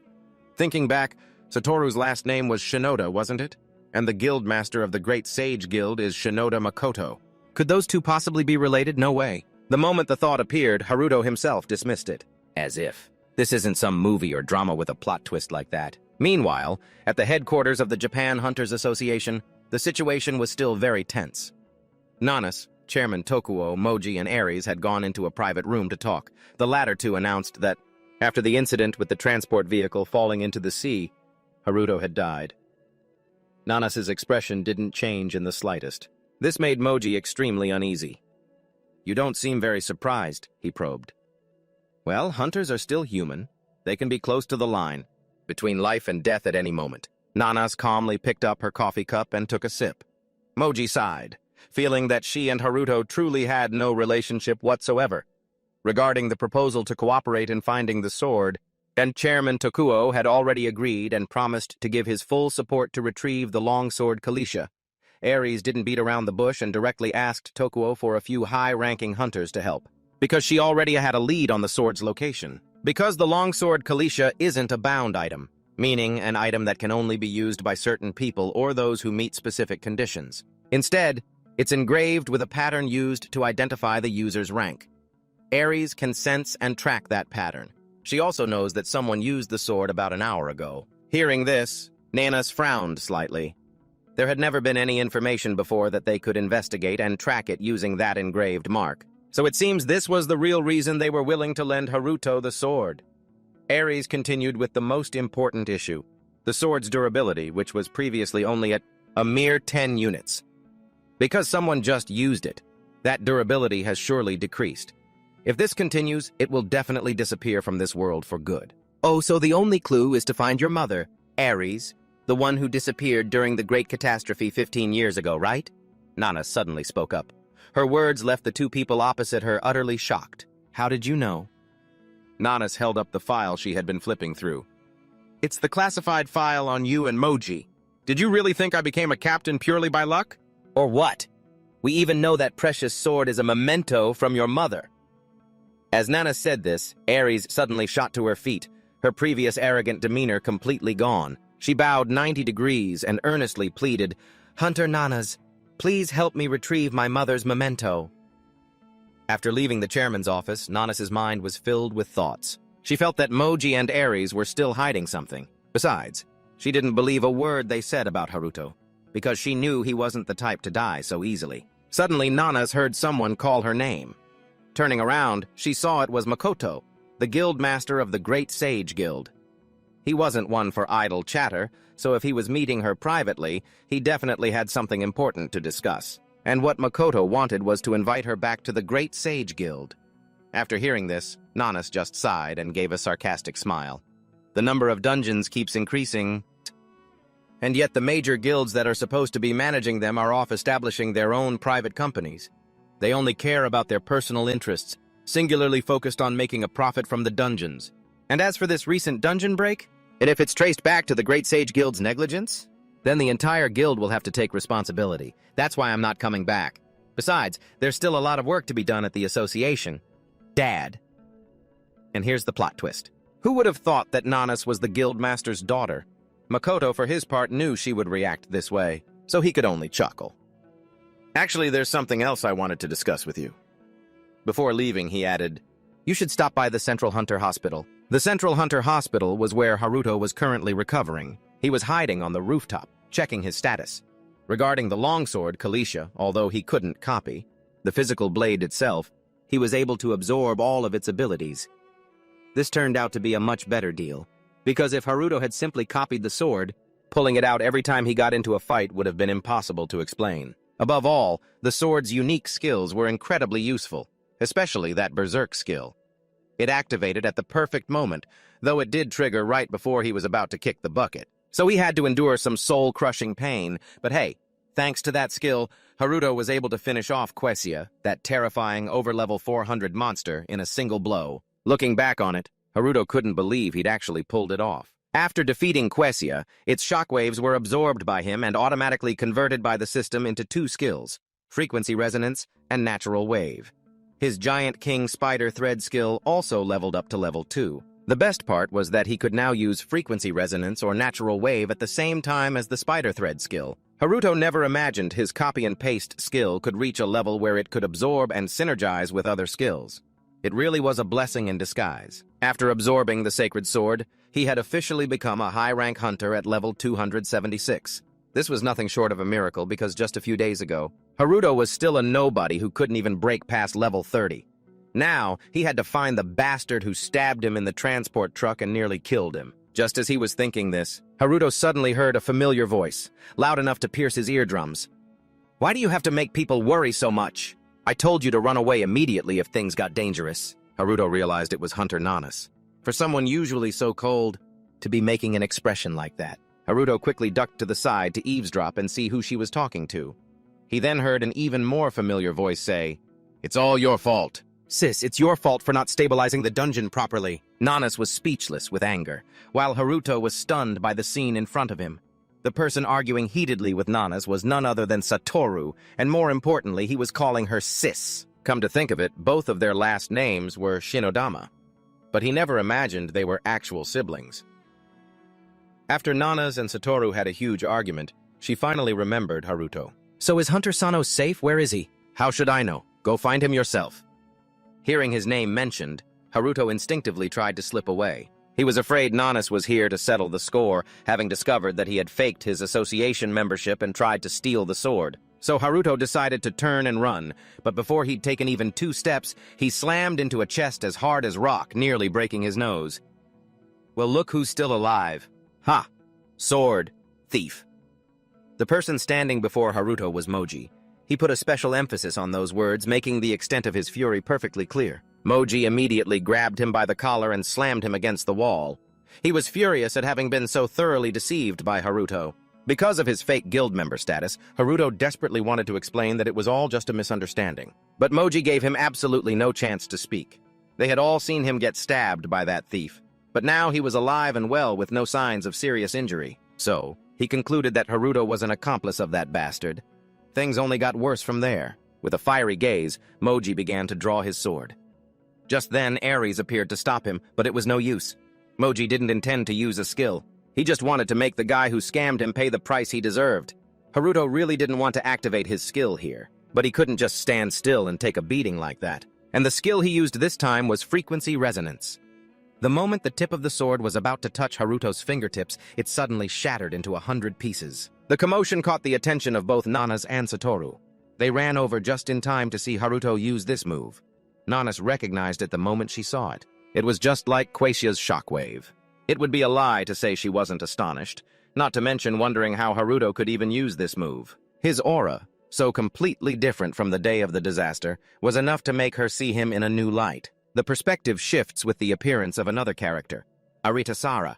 She's a member of the girl group, If, but her life is completely different from the other members in her group. Because after a performance, instead of taking the company car, she drives her own luxury car home. Just as she was leaving the parking garage, Sarah almost crashed into another car blocking her way. She was so pissed that she rolled down her window and started shouting, "Are you blind? Where are you looking when you're driving?" The person in the other car opened their door, stepped out carrying a massive suitcase, and it was none other than Guildmaster Takumi of the H Guild. The moment she saw him, Sarah went silent. Takumi slowly walked over, slammed the suitcase in his hand onto the hood of her expensive car, then leaned his head in through the window. "Good performance? Now, shall we go to the dungeon? If you want things to go back to the way they were, you have no choice but to obey." As for Haruto, after Nana stepped in to resolve the situation, Moji finally decided not to settle the score with him, though he was still sulking. The four of them, including Haruto, Nanas, Moji, and Ares, began to follow the trail of that sacred sword. But when they arrived, all that was left was a scene of devastation. "Looks like we were too late," Ares said sadly.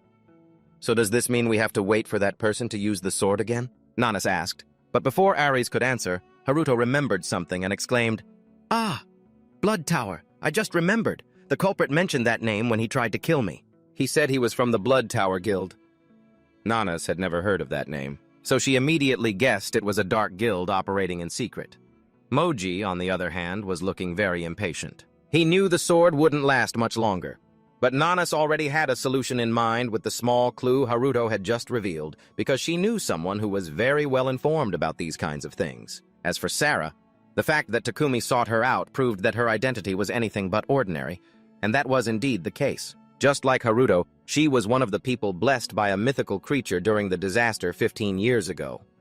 At first, Sarah thought she had just awakened abilities like other hunters, but it turned out she possessed a one-of-a-kind skill, Undo, Ctrl+Z, which allowed her to revert a target to its previous state. It was a skill that could be used on both people and objects. After that, Sarah began buying up damaged or discarded luxury goods. She would restore them and sell them in pristine condition. And even though it wasn't a restoration or healing skill, she could still make money by healing injuries. However, the amount of money she could earn with this skill was limited, and Sarah needed a lot of it because her parents were victims of that great catastrophe. They had fallen into a coma and were staying in a hospital with less than ideal facilities. Sarah had tried to heal them, but she couldn't restore them to their original state, because she didn't have enough mana to use the skill. Without mana, all she could do was restore minor injuries, and mana was a form of energy that only hunters could control. Therefore, to get even a little mana, Sarah risked her life entering dungeons with hunters from a very young age, acting as a luggage carrier and, when needed, a healer. But for someone like her, who hadn't awakened as a hunter, entering a dungeon was like walking into a tiger's den unarmed, always fraught with danger. However, what pained Sarah the most was the contempt from the others in the party, because after every raid, she would always ask each person for a little mana instead of payment. And every time, Sarah was laughed at, scorned, and looked down upon. Until one day when she was covered in injuries and utterly desperate, fed up with this curse-like skill, and just wanted to give up on everything. She met someone. That person was Takumi. Back in the present, Sarah had no choice but to lead Takumi to her home. Looking at the cramped and pathetically simple room, Takumi couldn't hide his surprise, mixed with a hint of mockery. Where did you burn through all that money you earned, huh? I can't believe someone as famous as Sarah from If lives a life like this. I bet no one would think you ordered takeout for all 3 of your meals, eating whatever you want. Takumi kept nagging about how Sarah eats whatever she wants. While other female idols desperately try to lose weight and stay in shape, Sarah could eat to her heart's content, because even if she got fat, she could just restore herself to how she was before. After rambling for a while, Takumi started bringing up the first time they met. Back then, even when someone died right in front of her, Sarah was only thinking about stealing their items. Back then, after calling her a thief and boasting that they were 2 of a kind, he signed a contract with her. As usual, Takumi would gather enough mana and give it to Sarah, who would then help him restore the items he needed. However, this time, Takumi demanded that she enter a dungeon with him, even though their contract forbade it, because he wanted Sarah to fully restore that sacred sword, and that would consume an enormous amount of mana. "Sarah, this will be the last time you have to enter a dungeon," Takumi said cryptically. "Don't tell me. You mean you found an item that can regenerate infinite mana, and it's in that dungeon?" Sarah immediately lost her composure. "No. However, if you go, there's a chance it might appear. I know our contract restricts you from entering dungeons, but just this once. Come into the dungeon with me. This will be the last time, and the reward will be worth it. Right?" Back with Haruto's group, the person Nanas mentioned as knowing everything turned out to be Masato from the Future Guild, even though she couldn't stand the guy. But she still had to take Haruto there. On the way, he found it very strange. Logically, the 2 guilds always competing for the #1 spot in Japan, Midas and Daihian, should have more information. They only have detailed intel on dungeon purges and management skills. But Masato, on the other hand, knows a lot of other inside information. And just as she'd said, he really did know about the Blood Tower Dark Guild. It all started with the Heart of the Giant Troll, an item known for its ability to regenerate infinite mana. It's a very rare item that appears in the Troll's Snow Mountain dungeon and only drops after defeating the hidden monster, the Giant Troll. In order to find that item, the Future Guild mobilized a huge scout force to gather information, and during that time, Future ran into the Blood Tower Dark Guild Haruto mentioned. Specifically, Masato found a hunter recruitment notice with a very low view count from the Blood Tower Dark Guild. They were recruiting 30 people level 90 or higher, equipment optional. Masato immediately guessed they were preparing manpower to conquer the Troll's Snow Mountain. After that, he began to dig deeper and found out this Dark Guild was even worse than he'd imagined. They committed theft and assassination, regardless of whether the target was an influential person or a dungeon-clearing hunter party. And because they were a Dark Guild, they didn't care one bit about being despised by others. Haruto listened intently to Masato's words. That thing called an item that can regenerate infinite mana. He didn't need it at all because he already had that ability, but it was true. It was an eye-opening item. According to Masato, someone clearly wanted to monopolize it. And if someone really did possess this item, what did it have to do with the Dragon Sword Kalisha? At first, Haruto thought they stole the sword to defeat the giant troll, but its durability was clearly too low. It couldn't even be swung more than a few times, so he quickly dismissed that theory. After some discussion with Masato, Nanas concluded that the Blood Tower Guild was targeting the heart of the giant troll. That's why they wanted to form a team to clear the troll's Snow Mountain dungeon. But this time, Ares spoke up in disagreement. She didn't think it made sense because ever since that hidden dungeon was discovered 15 years ago, no one has ever found that item. "How do you know?" Haruto asked. "I can't go into specifics, but there was a time I was very interested in this dungeon, and I researched it myself. After all, the Troll's Snow Mountain is still a notorious dungeon due to its difficulty, and it's been classified as one of those dungeons that hunters typically avoid at all costs. Some hunter parties occasionally look for hidden dungeons, but even they've given up on this place. What's in that dungeon that would make seasoned assassins have to form a team? To clear it, I wonder?" Masato revealed a cunning smile. It seemed he was also very interested in this matter. "When are they leaving?" Haruto asked again. Masato shrugged, indicating he didn't know for sure. Since the hunter recruitment was already over, they might have left a long time ago. Haruto gritted his teeth in anger. It seemed the enemy had been planning this for a very long time, which was why they'd devised such a precise plan to steal the sword. Since there wasn't much time left, Nanas demanded they leave for the Troll's Snow Mountain immediately. Coincidentally, at that moment, the Future Guild had a dedicated attack team that could depart right now. The moment she mentioned this team, the color drained from Masato's face. "Who told you that? We don't have one. But I heard that the Future Guild has an attack squad on standby, and that squad is on par with the Hunter Association's attack team. right? Masato shook his head repeatedly. There was truly nothing this girl couldn't dig up. But he didn't want to get involved in something that wasn't his business. Besides, the weather in that dungeon was extremely harsh. He had no reason to send his own troops into a place like that. And then, by some twist of fate, Nanas still managed to force Masato to dispatch his troops. What's more, he himself had to go with her. Right up until the moment they faced an army of level 40 stone trolls. I still don't get why I'm in this godforsaken place. These rock golems aren't actually that strong, but you have to shatter their cores to finish them off for good. Otherwise, they'll just keep regenerating, which makes them a real pain. Masato's army fought bravely, but the enemy just kept regenerating. So in the end, he had to take matters into his own hands. Masato's magic was no joke. Standing in one spot, he used his wand to make all the rock golems shatter, sending their life cores flying out. His soldiers just had to smash those cores before the rock golems' bodies could regenerate. Haruto witnessed the whole thing. I have to say, even though Masato seems flamboyant and unlikable, his power is truly impressive. It wouldn't hurt to let him play the hero for a bit, as long as those rock golems were dealt with quickly. According to Ares, after entering the goblins' Snow Mountain dungeon, they had to destroy as many rock golems as possible, because that was the condition to encounter the mid-level monster, the Snow Mountain Golem, according to her previous research. This dungeon was a sensor type, different from a normal dungeon which would typically be divided into zones like a small monster zone and a mid-boss zone, or a main boss or final boss zone. In a normal dungeon, if you knew the way, hunters could go straight to the final boss area.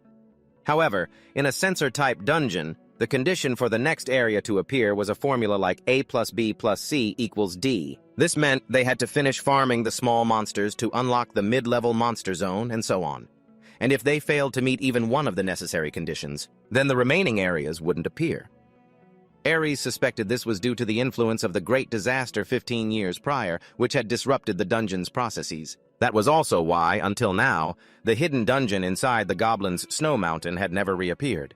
In truth, Ares wasn't entirely sure about the condition for the mid-boss to appear, but after careful research, she felt that farming as many small monsters as possible was the most viable method. Moreover, they had to race against time. If the reward item from that monster was the key needed to open the next area, then the Dark Guild was surely aiming for it too. Therefore, they needed to get the key to the hidden dungeon before them. Haruto didn't give a damn what the Blood Tower's goal was, but he was determined to get back the longsword, Calicia, to return it to Moji and Ares. So he also joined the fight against the rock golems. This time, Haruto decided to use the giant Spider King's thread combined with his signature move, Shockwave. The spider thread bound the rock golem's legs tightly, while the shockwave smashed them into small pieces. Watching Haruto deal with these small fry looked relatively easy. Masato's soldiers were amazed to see him using the giant Spider King's thread from a low-level dungeon. They never expected something that seemed so useless could possess such incredible power. Ares wasn't taking it easy either. She and Moji teamed up. One used magic to separate the rock golem's cores from their bodies, while the other cleanly sliced through all the cores with a sword. Among the rock golems were some that were much larger and more ferocious. When Masato's army couldn't do anything to them, Nanas entered the fray. The power of Japan's top 5 hunter was not just for show.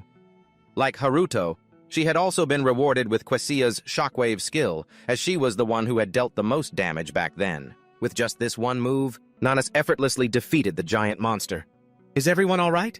Nanas scanned the area. It seemed no one was injured. Yes, we're fine, thank you, Captain. It seemed like nothing special, but then Nanas suddenly spotted a very familiar back. Although this person was covered from head to toe, she eventually recognized him. Who else could it be but her damn little brother, Satoru? Wait a minute, how did you get here? Nanas fumed. Satoru wouldn't back down and immediately retorted, Huh? Why? Can't I be here? I came as a member of my senpai's team. Your senpai? Nanas asked doubtfully.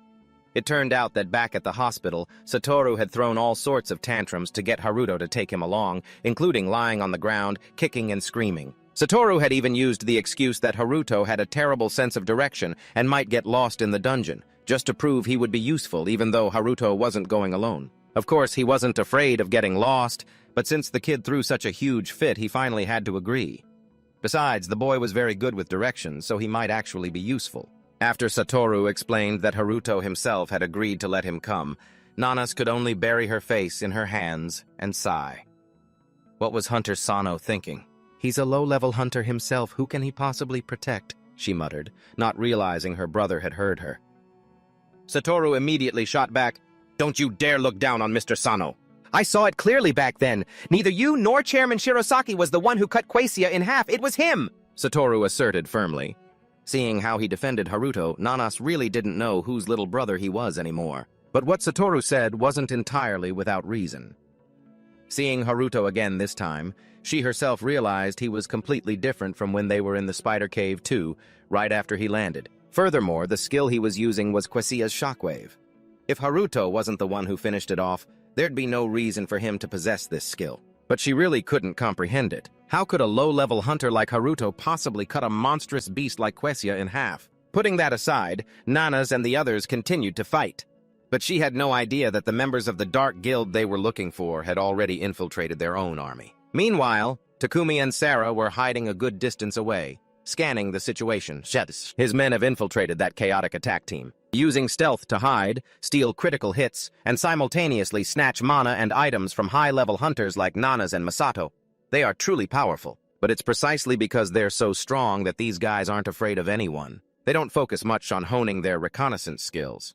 In contrast, members of the Blood Tower Black Guild often find themselves in situations where the weak must take on the strong. That's why they've trained their stealth and weapon concealment skills to the highest level, making them almost impossible to detect. Takumi is certainly worthy of being the guild master of an organization full of assassins, cold-blooded. The way he clears dungeons is both leisurely and effective. This is the very principle his guild operates on. He and Sarah just have to stand by and wait for the mana collected by Takumi's subordinates. It's all being transferred to the device in her hand right now, a mana generator. It's a luxury item. To fill one mana bar, you have to defeat at least 100 minor monsters. However, to restore the longsword Calicia, even that much mana is not enough. They must defeat the boss of the hidden dungeon, even though that hidden dungeon has never appeared before. Takumi has heard many people say that inside the dungeon. There's an incredibly strong barrier, and the only sword that can break it is the longsword Calicia. Sarah looks skeptical, wondering where Takumi got this information. But he doesn't even bother to answer. To him, Sarah's only mission is to restore the sword. "Don't ask so many questions," he says. Sarah can only sigh. "It's been a while since I've been in a dungeon, so I'm a little nervous, but your strategy this time is just so sneaky and despicable." Hearing this, Takumi's expression immediately darkens. Sarah notices and quickly tries to backtrack. "Don't mind what I said. As long as the contract is still valid, I don't care what you do."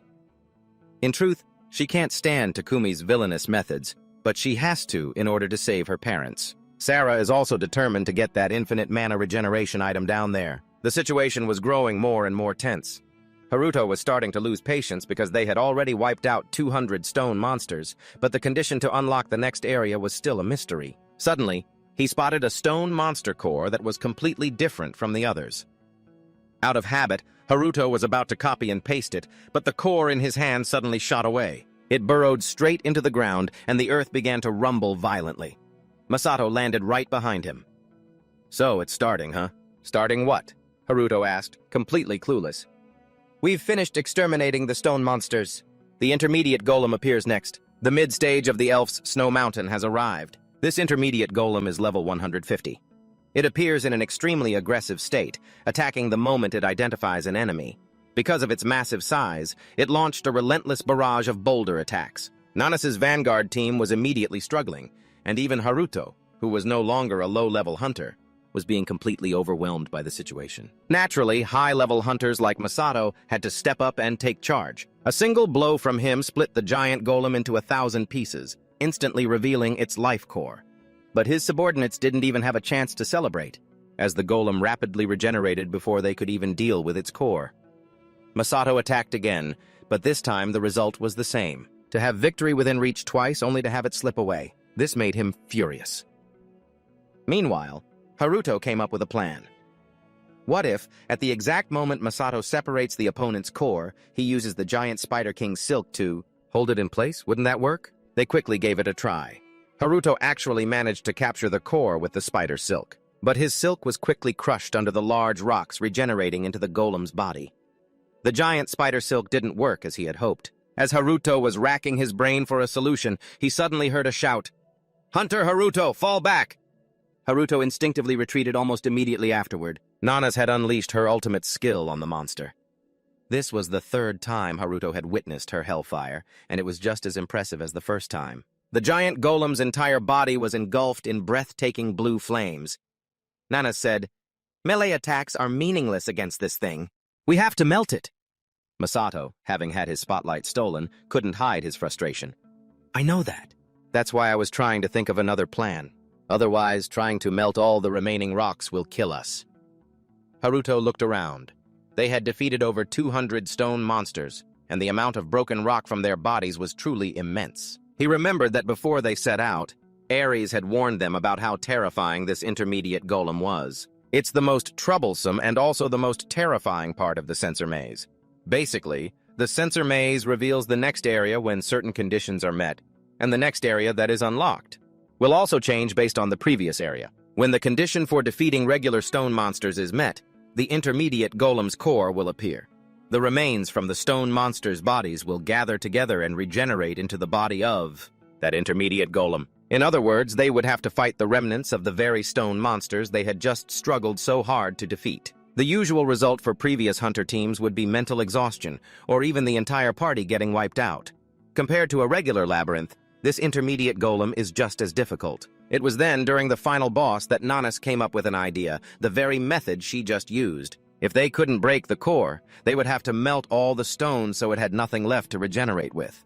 But the amount of rock making up the golem's body was truly immense. Melting it cost Nanas a great deal of mana. She was already exhausted in an instant. The main problem was that while her flames were still blazing, the intermediate golem suddenly vanished, then reformed right behind Nanas. She had to use hellfire on the enemy once again. But keeping this up was too draining. It wasn't a good strategy. Haruto understood that well. He wanted to use the power of his longsword, Calicia, but Ares would notice immediately. Yet if they remained in this frozen stalemate, they'd never be able to destroy the core. At a loss, Haruto suddenly remembered something he had tossed in his inventory. He had never used it before. It was the Bear King's claw. Masato had thrown it to him back on the bridge. This treasured item granted 2 skills. First, it could hold any target in place for a certain period of time. Second, it could approach any target and deal damage to it. A satisfied smile spread across Haruto's face. This was it. The key to breaking this stalemate was this. He immediately used his copy and absorb skill. The first skill was loaded into Ctrl+V. It allowed Haruto to lock down targets more tightly when using the giant king spider's silk. At the same time, the second skill was loaded into Ctrl+C, allowing him to pierce a target and absorb 15% of its HP and MP. After acquiring the new skills, Haruto eagerly charged forward, hoping everything would go as he planned. Meanwhile, Nanas was still sticking to her plan of melting the golem's body. Moji and Ares both looked quite concerned, because no matter how skilled a hunter Nanas was, if she kept casting hellfire like that, her mana would soon run out. Under the effect of the blue flames, the golem's body began to disintegrate. Nanas used hellfire again to apply more pressure, but this time it backfired. The golem went berserk and lunged at her, intending to counterattack. Hellfire was no longer effective. This also meant Nanas's mana had reached its limit. However, before the intermediate golem could even touch Nanas, it was bound tightly by Haruto's spider silk. This time, he used an exceptional amount of silk, wrapping it into a giant cocoon. Nanas was saved in the nick of time, joyfully shouting Haruto's name. At that moment, Masato couldn't hide his astonishment. His reaction was the same as everyone else's. They couldn't believe the giant king spider's silk could be this effective. Seeing him dazed, Haruto shouted to get his attention, "Guildmaster Shirosaki Masato, please attack again!" Being called by his full name, Masato jumped. "Huh? But can't you see? Attacking is useless!" "It'll be different this time. I'll stop the core from moving." "We don't have much time, so hurry up," Haruto said urgently. Masato gritted his teeth in anger at being ordered around, but in the end he still unleashed his magic to attack once more. It came with a threat. If Haruto failed, he would beat him to a pulp. Masato's magic pierced through the thick layer of spider silk, destroying the intermediate golem's body. Large rocks scattered through the air and its life core was exposed. Haruto seized this chance. He used the supercharged version of the giant king spider's silk, enhanced by the intermediate bear king's claw, to lock down the core. And this time, his plan succeeded. Not just Masato, but even Nana stared wide-eyed at the scene. But thinking back, Haruto always showed up at the crucial moment during every boss fight. It seemed she really couldn't keep looking at him as a low-rank hunter anymore. Using the Bear King's Claw? What a strategy. Only a hunter like Sano could come up with that. Ares also praised him admiringly. The attack team cheered continuously upon seeing this miraculous sight. It seemed that besides Satoru, no one believed that Haruto and his seemingly useless spider silk could pull off such a miracle. In contrast to their joy and excitement, Takumi and Sarah looked as if they were choking. He immediately ordered his subordinates to stop collecting mana to accelerate their plan and begin the operation. After putting on his mask, Takumi ordered all of them to get into position, ready for battle. What's going on? Is the situation so serious that you have to step in personally? Sarah seemed alarmed. That's right, it's because of that strange guy. Getting the key from the core seems like it'll be a bit more troublesome now. You should get ready too, Sarah. After receiving the order, Sarah quickly stood up from the white snow. At that moment, Satoru was using his stealth skill, hiding behind a large tree. To observe, he began to wonder to himself, what should I do? Looks like the one who seemed to be the leader has left. What is that girl planning to do with all that mana they collected? Should I report this to my senior? Just then, Haruto handed him a stone and said, "Take this. It's a high-level stealth skill." Satoru was surprised. Are you sure it's okay to give me something so valuable? He scratched his head and declared, "That's how important this job is." Satoru's jaw dropped in surprise. An important job. His gaze turned serious. "Shinoda Satoru, this time you don't need to join the fight against the monster. Instead, use this stealth skill to follow them. If they find the hidden labyrinth, let me know immediately. We'll steal their plan." Remembering those words gave Haruto courage. He thought of Satoru once more and silently reassured himself. That's right. She and President Masato are both over there. Most importantly, our senior Sano is there too. His voice was filled with surprise. "I have to destroy it?" Masato turned his head and affirmed, "Yes. Since you captured it, you should be the one to destroy it." Nana smiled and said, "That's right. This is Hunter Sano's achievement after all." He raised his sword, getting into position. "All right, I'm really doing it now." Haruto was slightly taken aback. This is the first time I've been treated like this. It feels so weird. I finished copying it. Now to destroy it, quickly. And so he thrust the tip of his sword straight into the red orb, causing it to crack. The sphere instantly shattered into countless fragments and vanished. A short notification appeared. Mutated Golem has been defeated. It's done. A series of level-up notifications appeared around him. Following that, another system notification appeared. You have received a reward item for destroying the core. A golden key appeared, falling into Haruto's palm. It was the key of the heart's seal, which opens the door to where the golem's heart is sealed. He raised the key high into the air and shouted, "I got it! The key to the hidden labyrinth!" Mo exclaimed, celebrating for Haruto. "I never thought I'd see one with my own eyes. How does it feel to be one step closer to your mother?" Ares wore a confused expression. "It's just a key. The real challenge starts now." While everyone was chattering excitedly, Haruto was focused on scanning his surroundings. He whispered softly, causing a notification panel to appear. "Status check." He couldn't stop a smile from instantly spreading across his face. "Whoa, sweet. With the upgrade from the longsword, I'm at level 285 now. That's almost as high as a high-rank hunter who are over level 300. The day I can go solo isn't far off now." Haruto jumped up and down with joy, under Masato's exasperated gaze. He turned his head away and muttered under his breath, celebrating so pathetically just for defeating a mid-tier boss. Nanas let out a soft laugh.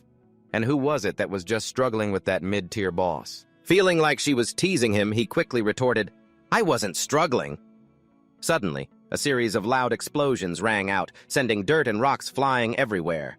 Mo and Ares had to quickly dodge to avoid getting hurt. Before everyone's astonished eyes, dozens of sharp spikes shot up from the ground. On the black spikes were lines of red text. Masato shouted in a loud voice, "Hey, that's the sign of a Titan's emergence. This is bad." He urgently commanded his team, "Everyone, fall back, behind my shield." But before he could finish, another explosion erupted, shattering their formation as a pillar of red light appeared. It lit up the entire sky. The uproar was followed by a deathly silence, as several people were already dead.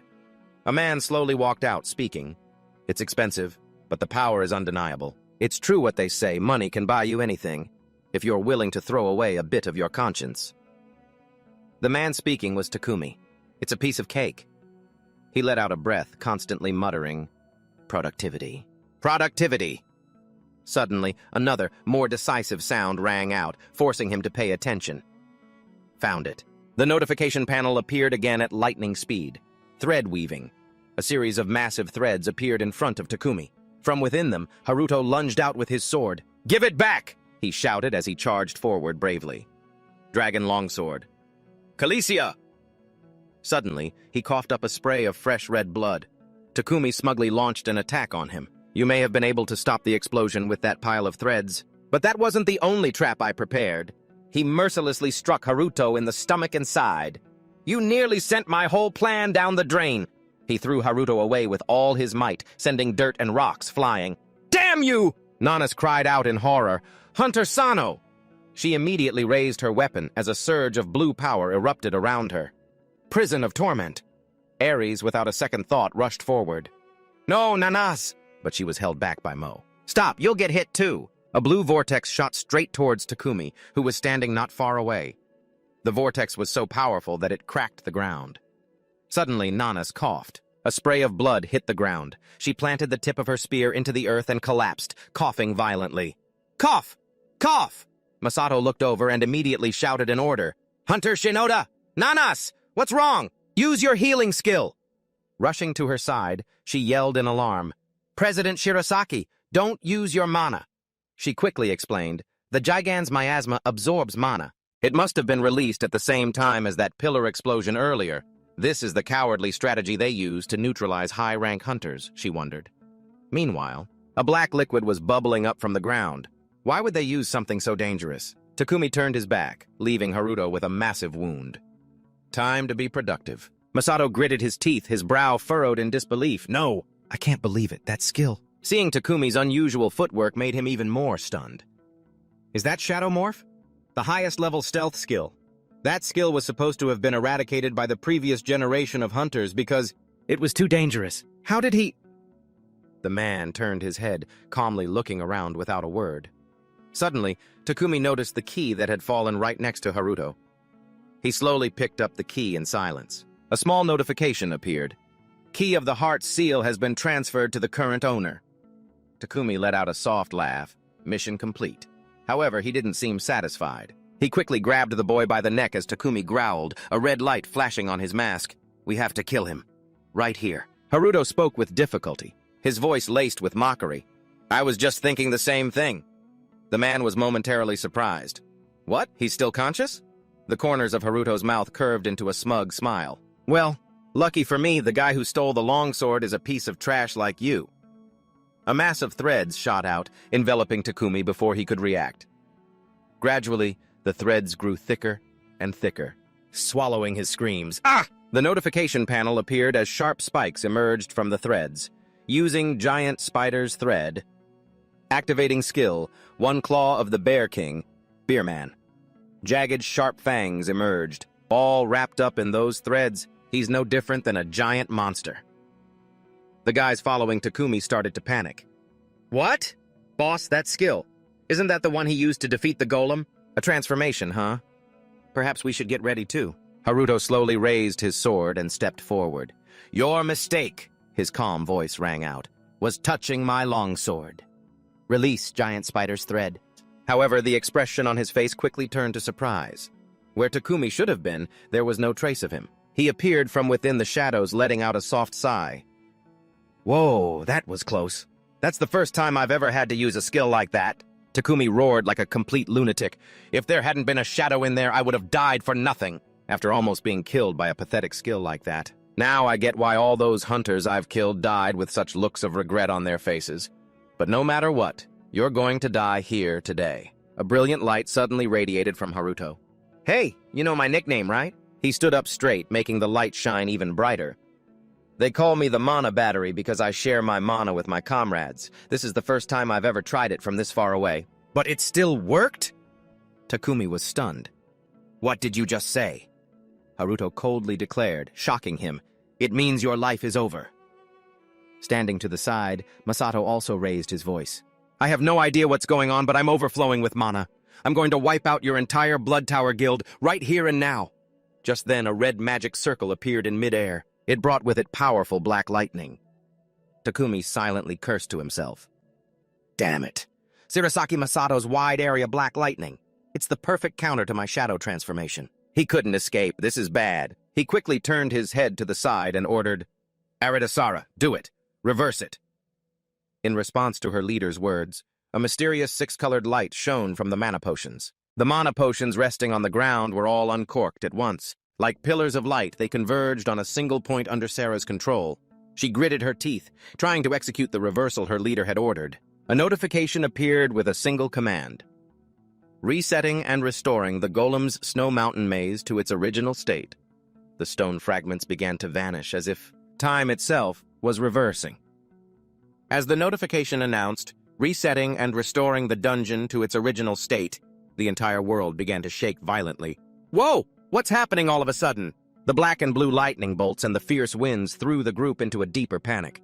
What is this airflow? Amidst the chaos, someone immediately spoke up to explain, this isn't a normal airflow. The remaining golems... Before everyone's eyes, the golems began to piece themselves back together. They're reforming. Nanase's eyes filled with astonishment. That's... Masato, momentarily stunned, stammered out, Don't tell me! He looked off into the distance. There, the golems were slowly emerging from the thick mist. The dungeon is resetting? A golem charged forward madly, startling him. The golem's fist quickly collided with Masato's shield. Damn it, that gas! It's making it impossible for anyone to absorb mana. He glanced over at his comrades and thought to himself, Masato has to maintain the shield to protect the members, but like this, we can't fight the golems. At this rate, we're all going to die inside this protective shield. Is there any way? Suddenly, an unexpected event made his eyes widen in surprise. Nanase's green cyclones erupted once again, blowing away the golems. Masato's jaw dropped in utter disbelief. Hunter Nanase, you... She glanced back at him and said seriously, You heard him a moment ago, didn't you? Hunter Sano's nickname. Nanase's voice was firm as she mentioned the nickname. The Mana Gopher. However, Masato didn't understand right away. So what? Ariz, who was busy healing, spoke up for her. He possesses the ability to regenerate infinite mana and transfer it to his allies. It's clearly a unique skill belonging to Hunter Sano. A seed of disbelief began to sprout in Masato's mind. Impossible! He stared intently at Ariz's hands as she healed Haruto. Only hunters of the priest class should have that ability. So why can Hunter Sano do it, when he's not even a priest? He glanced over at Nanase and Mo, who were fighting with all their might. High-level hunters like me and Nanase need a huge amount of mana to activate our skills. And it's not just limited to the two of them. He's sharing mana with everyone here. Sharing his own mana? In such a short amount of time? Masato gritted his teeth. Infinite mana regeneration! I've never heard of a unique skill like this before! But if it's real... Then his mind started racing with his own calculations. Instead of looking for the giant golem's heart, a better option would be to make Hunter Sano join Masato's guild! Suddenly, Nanase's voice rang out, grabbing Masato's attention. Now everything is clear, she said as she rushed into battle. Everything. Even what happened at the Rainbow Bridge dungeon, it was all the work of the Blood Tower Guild. Mo, who was blocking a blow from a golem, turned his head and shouted, The important thing right now is that the dungeon has already been reset. What if they reset the dungeon again? But Ares' voice cut in, refuting that theory. No, I don't think that's possible. The reason the hidden dungeon has remained undiscovered until now seems to be due to a problem with the dungeon's logic, she said, focusing on her task. As she calmly explained, I don't know if they've realized it or not, but the probability of the hidden dungeon appearing is now 100% for sure. The moment she heard that, Nanase's gaze turned cold. But something strange compared to before. She calmly defeated the golem and continued, The number of golems appearing now is lower. Masato quickly realized the reason for this strange phenomenon. The golem that Hunter Nanase melted, it hasn't been reset. Either way, we need to finish things here quickly so we can track down those bastards from the Blood Tower. Even so, these thoughts still troubled her. If that's all there is to it, it's not a problem, but let's assume this is just like what happened at the Rainbow Dungeon before. What if they use the same method again? No, there's no way that can be true, right? Meanwhile, Masato couldn't help but worry about Haruto. Now that I think about it, I wonder if Hunter Sano is still okay. I hope those guys didn't send him to meet his maker. Somewhere on the snowy mountain, a giant spider silk cocoon lay still on the ground. Haruto emerged from inside, his body covered in injuries. Release. Damn royal giant spider silk. His eyes were now filled with rage and frustration. That bastard! Takumi suddenly appeared after a gust of cold wind. Without a second thought, he rushed forward, shouting, "Stop right there!" Their two swords quickly clashed, creating a sharp clang. The man looked at him and let out a sinister laugh. "What exactly do you think a low-level hunter like you can do, huh?" Despite Takumi's taunts, he stubbornly gripped his sword. "Ha! This low-level hunter you're talking about is screwing up your entire plan." He once again used the royal giant spider silk to bind the man's hands. Takumi swung his arm, breaking free from the silk, and said in a low voice, "This silk is no better than a worm, an ant. Let me make it so you can never use this thing again." With that, he slammed his sword into the ground, knocking Haruto away. A bright light flashed as the man let out a heaven-shaking roar. "Long Dragon Sword, Kalisha. Rank release." Haruto narrowed his eyes and quickly wrapped himself in spider silk. Last time, he'd used the silk to escape, but as he wiped the blood from the corner of his mouth, he silently marveled, "The power of the Long Dragon Sword, Kalisha, is truly terrifying." But thanks to that, Haruto now knew how to use its power. Haruto planted his sword in the ground to pull himself up. Where the hell did he get such rare information? I couldn't completely block that attack. Well, maybe I should chase him down and force him to tell me everything. But the unfamiliar scenery around him left him confused. By the way, where am I? Holy crap, it's just a vast expanse of white snow. How am I supposed to know where I am? Around that same time, Japan Hunter Association. Golden sunlight shone on the skyscraper. Tokuo leaned back on the sofa, reassuring Makoto. "There's no need to worry so much, Guildmaster Shinoda, the Guildmaster of the Future Guild. Shirosaki Masato is with them after all." Makoto crossed his arms and said seriously, "The biggest concern right now is whether the Blood Tower Guild truly orchestrated all of this. We don't know much about them." Go quickly agreed, absolutely. "Even high-level hunters who end up in their sights are as good as dead, and we have no way of gathering more information." He paused for a moment. Then he tossed a tablet onto the table. "But our Midas Guild has found a few things." He began to explain and recount the events to the other two. The reason they're making such a big move this time is because of the presence of the multinational Global Hunter Guild Stafford.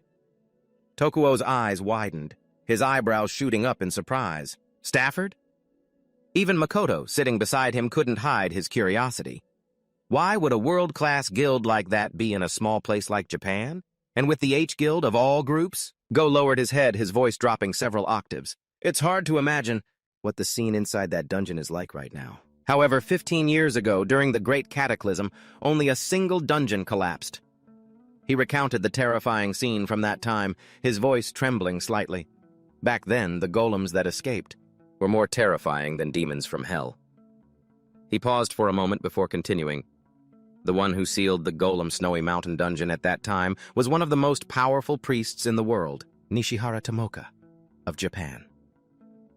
Makoto rubbed his chin, agreeing. Right. If Hunter Nishihara hadn't sacrificed herself, then... Go looked directly at the other two and continued the serious discussion. The giant golem's heart was sealed within a hidden dungeon.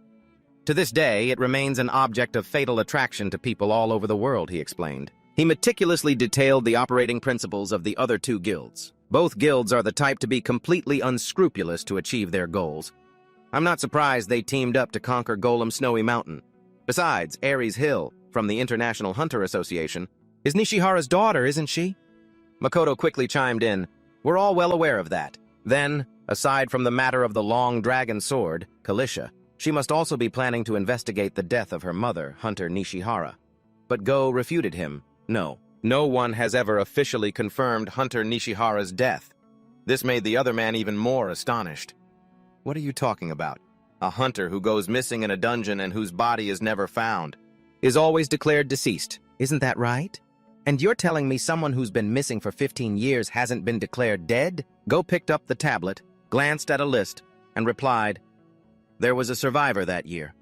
A hunter who returned from that dungeon about 5 years ago also claimed to have seen Hunter Nishihara. Tokuo's eyes widened in surprise as he asked, What? Is that really true? The man affirmed in a low voice. Because Stafford suppressed the news, it's difficult for us to know the details. But at the very least, this much is true. The interesting thing is that in that dungeon, there are countless... Suddenly, a young man burst through the door, shouting, Mr. Chairman, something's happened! Go turned his head and snapped, What is it? We're in the middle of an important meeting. The young man grabbed the remote and stammered, Right now! The dungeon break is... As soon as the TV turned on, the sound of a golem's roar filled the room. A reporter was at the scene. Hiding behind a wrecked car, he spoke breathlessly. As you can see, there is a dungeon break in progress. His voice grew more urgent amid the chaotic scene. Right now, at this very moment, it's happening right in the city center. The area is filled with panicked screams and the sound of collapsing structures. The moment Go saw it, he couldn't help but grit his teeth in anger. Those are golems from the Golem Snowy Mountain dungeon. That's impossible. Don't tell me the dungeon that was just conquered has collapsed. What the hell is going on? Meanwhile, somewhere else in the dungeon, a group was trying to push through a blizzard. Sarah looked at Takumi, who was clutching a piece of paper in his hand without saying a word. Finally, she spoke up. Is there a problem with the plan? This is the first time I've ever seen you injured, Kurosaki. Do you need me to heal you? He glanced at her, his voice challenging. If you're that curious, why don't you check for yourself? Takumi said, holding something out that made Sarah's eyes widen. This is it. The group stopped in front of a large gate as the man's calm voice announced, The hidden dungeon of the Snow Golem Mountain. Sarah, however, was mesmerized by the sight of the gate. She could finally collect the heart of the giant golem. Takumi boldly led the group across the treacherous suspension bridge connecting the two mountains. All the while, Satoru had been using his stealth ability, quietly observing every detail from a corner until the entire group had passed. Only then did he slowly start to move, tailing his target closely. Right at the other end of the bridge, leading to a mysterious cave, Takumi's group was now just a stone's throw away. They could get inside. This caused Satoru to gasp in silent amazement. Ah, so this is the hidden dungeon. The people following him also had their faces covered, carefully concealing their identities. After taking a few steps, they sensed something was off. One reached out a hand towards the barrier, gently probing it. Suddenly, a sense of unease bloomed within him, and he immediately reported, Guildmaster, there's some kind of barrier here. Hearing this, the man slowly walked over. He lightly touched the barrier, thinking to himself, Staffield.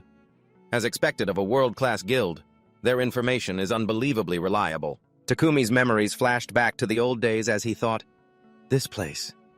15 years ago, it was sealed by a great mage and the strongest hunter, Nishihara Tomoka. Moreover, it held something he had cherished and yearned to obtain his entire life. The giant golem's heart from the hidden dungeon. Just thinking about it, his eyes narrowed with emotion. He suddenly called out to everyone. Next, Takumi didn't forget to instruct them to carefully prepare to break the barrier. Don't let your guard down and stay alert of your surroundings. Everyone obeyed, responding with a clear, understood. After giving his orders to the group, he turned to the woman and commanded, Sarah, revert the settings of the long dragon sword. However, before Arita Sarah could even react, his eyes turned cold as he narrowed them and said, Wait, it seems a little rat has been tailing us. These words only confused her more, leaving her standing there dumbfounded. Meanwhile, Satoru had heard every single word of his insult, which nearly made him jump out of his skin. He thought to himself, what an idiot, who dares to use stealth to tail the blood tower? His face had turned pale with fear. Clenching his teeth, he thought, Senior Haruto, he's in big trouble. Without another word, Takumi charged aggressively toward the source of the sound, yelling, You're pissing me off! The Weeping Rabbit of Snow Golem Mountain lives near the hidden dungeon of the Snow Golem Mountain, level 31. A rabbit-like monster that is always hungry and aggressive. Defeating it will yield a magic stone. This made Haruto exclaim in surprise, Huh? I didn't know there were other monsters in here besides golems. Then he saw it get punched. A new player had appeared and knocked it out with a single blow. Near the Weeping Rabbit, a red gemstone appeared. It was incredibly eye-catching. The snow golem walked over and gently picked up the stone. Then, for some reason, it suddenly ran quickly towards him, its face full of innocence and its eyes full of affection, as if it had a question that needed answering. Haruto knew just by looking. He patted its head and asked gently, Are you asking me if you can eat that stone? Go ahead, little guy. After getting permission, the snow golem popped it in its mouth and chewed happily, making him let out a sly laugh. After all, I've already copied it. Come on! Haruto clutched the treasure in his hand and marveled, Who would have thought the Transfigured Golem's core had this ability? Transfigured Golem's core can create a golem by pouring mana into the core. Skill 1. Create a level 1 golem identical to the user's imagination. Skill 2. Can create level 1 Transfigured Golem armor. Skill 3. Can share scouting and reconnaissance abilities with the created golem. The higher the level, the farther the user can control the golem. The joy was so immense that his smile became distorted as he thought back to when he found out there were no skills he could absorb using copy and paste. I was a little disappointed, but this is an amazing item too. If the core can create one golem, what happens if I copy and paste it? Haruto's face lit up, a wide, toothy grin showing his unconcealed joy as he thought, now I can easily create a whole army of golems. This is awesome. It means I can go into dungeons on my own from now on. The golem looked at him, slightly bewildered. The snow golem can grow to level 10, can freely change its form, and shares its senses with its master. Furthermore, this also made Haruto wonder. It's only level 1. I wonder how big it'll get by level 10. If it gets too big, that'll be a problem. Something unexpected happened that made Haruto, who had been grinning from ear to ear, widen his eyes in shock. The snow golem seemed to have detected something unusual. It powerfully raised its fist and lunged forward. Satoru, who had just arrived, was suddenly attacked and screamed in pain, "Gah! Ow!"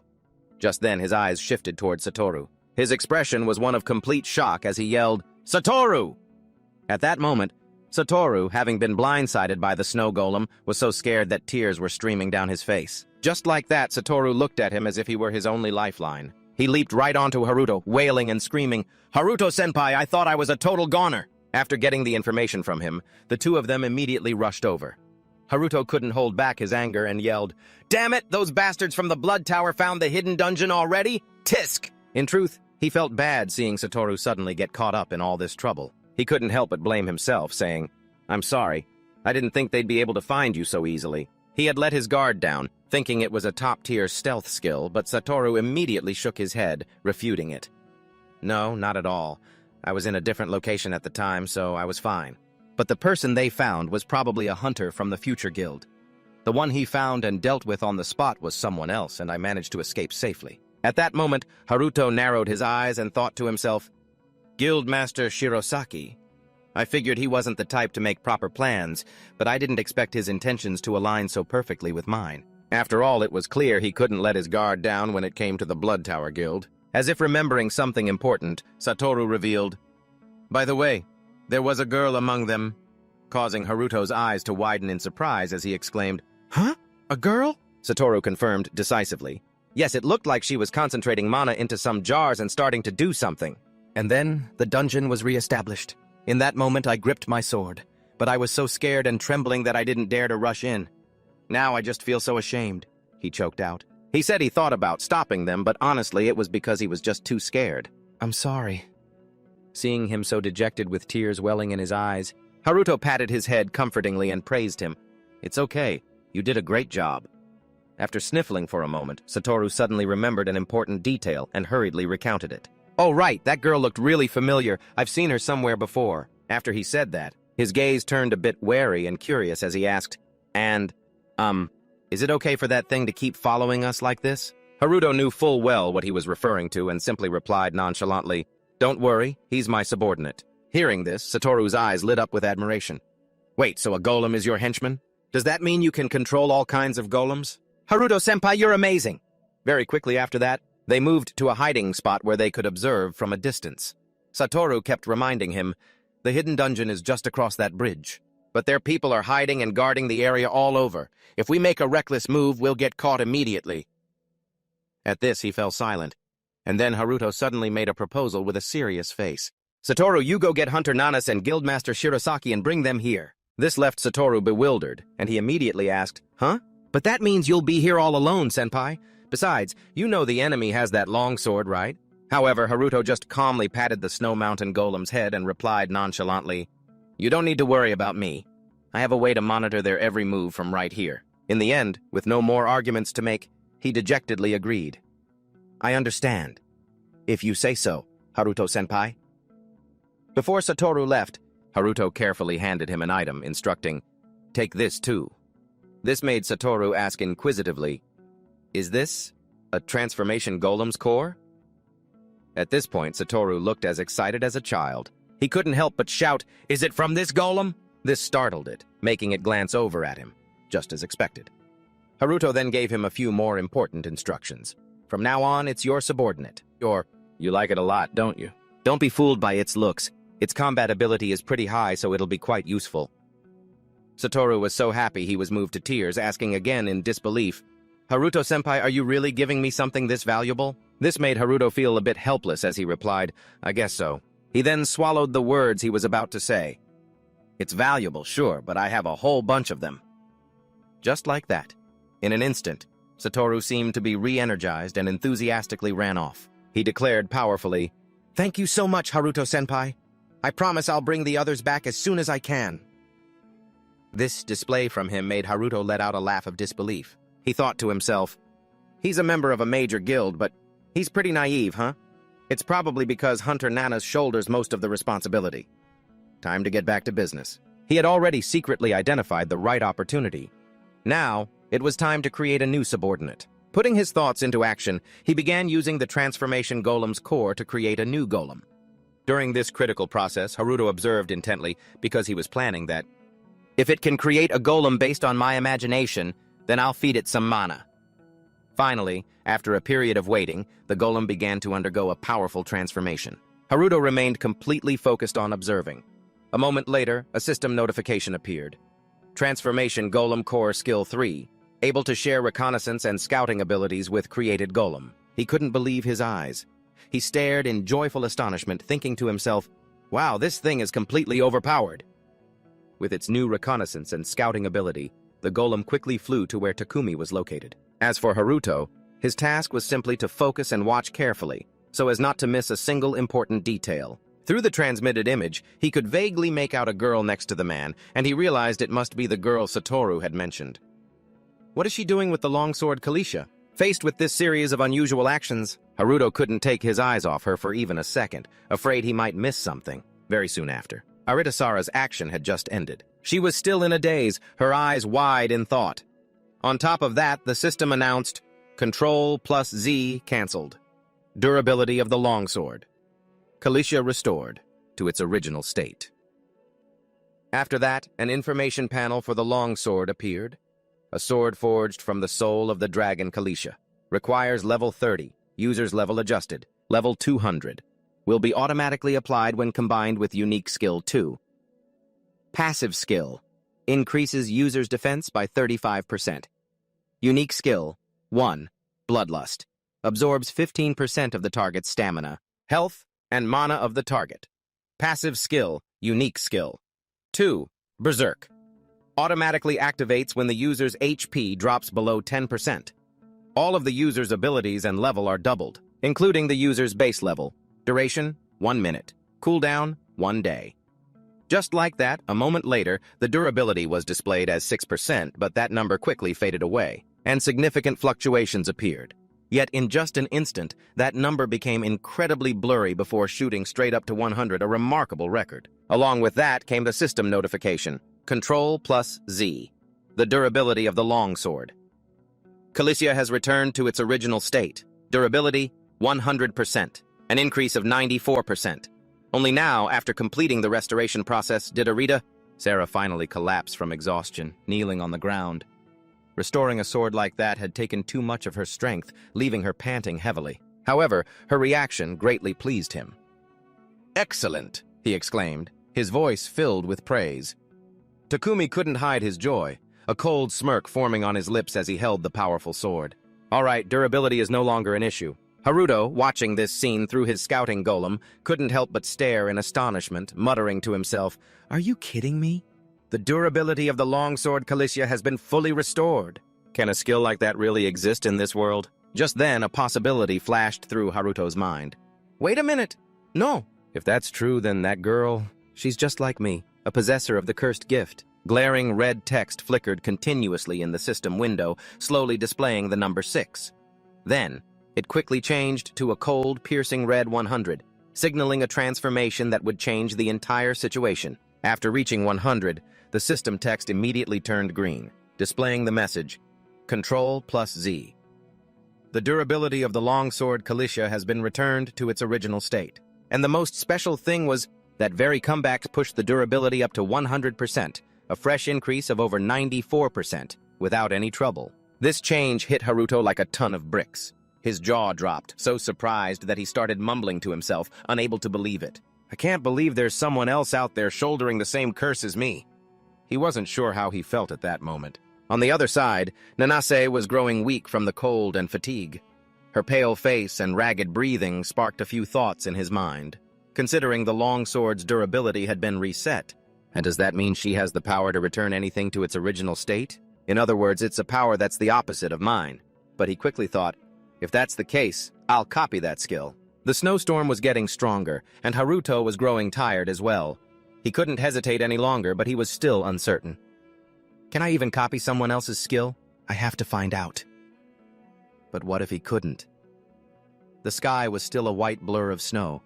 The only thing he could see now was the striking red of Nanase's clothes. With immense determination, Haruto told himself that he had to make her his ally. Both of them were exhausted, but that bastard Takumi wasn't going to let them rest for long. With undisguised killing intent, the man growled, "It's finally time for me to destroy the barrier of the hidden dungeon." As he finished speaking, he thrust his sword violently into the hidden dungeon's barrier. It was like a seal. The scene before them was strangely horrifying. In the flesh-cutting cold, there was only a blazing red area, like a barrier that Takumi had created. It was like a private world that no one could touch. That barrier writhed like a centipede, its parts twisting around each other like chains to form a tight link. It would be difficult for someone to get in, let alone think of getting out. Its terrifying power made Nanase feel a wave of searing heat hit her straight in the face. She cried out in pain and quickly shielded her face with her hands. Over on Haruto's side, he also sensed this terrifying power. The only source of light reflected in his deep eyes was from Takumi. He realized with a shock that it was the barrier of the hidden dungeon. Ignoring the two dazed people, Takumi arrogantly held up a key, unable to hide his smile. He muttered, "If it weren't for the information from Starfire, we'd never have been able to break the barrier with this key." He slammed the sword into the center of the barrier, speaking as if he were boasting about his achievement. It was created 15 years ago by the great mage hunter, Nishihara. That's why you need this sword to even hope to break the seal. Nanase asked tensely, "What do you mean by that?" Takumi slowly turned his head. He smiled savagely and said calmly, "The original owner of the sword was Nishihara's husband, Frederick Hill. He went missing in this dungeon 15 years ago. The hunter Nishihara set up a barrier that could only be broken by her husband's sword, so that no one else could ever get inside." They were all stunned by this information. Really? Nanase and perhaps Haruto as well were both thinking, the owner of the longsword was the world's #1 swordsman Frederick Hill, and his wife was the great mage Nishihara Tomoka, and their daughter is Miss Aries? So that's why she was so fixated on that sword. Takumi couldn't care less what the two of them were thinking. He was in a rush to break the barrier of this seal. He plunged the sword deep into the barrier and yelled, "All right, model, let's break the seal." As he finished speaking, the man shouted, "Longsword Kalisha, release your power!" while channeling all his energy to open the barrier. The barrier immediately unleashed a suffocating magical force. Earth and rock were swept up by that immense power, shattering into pieces.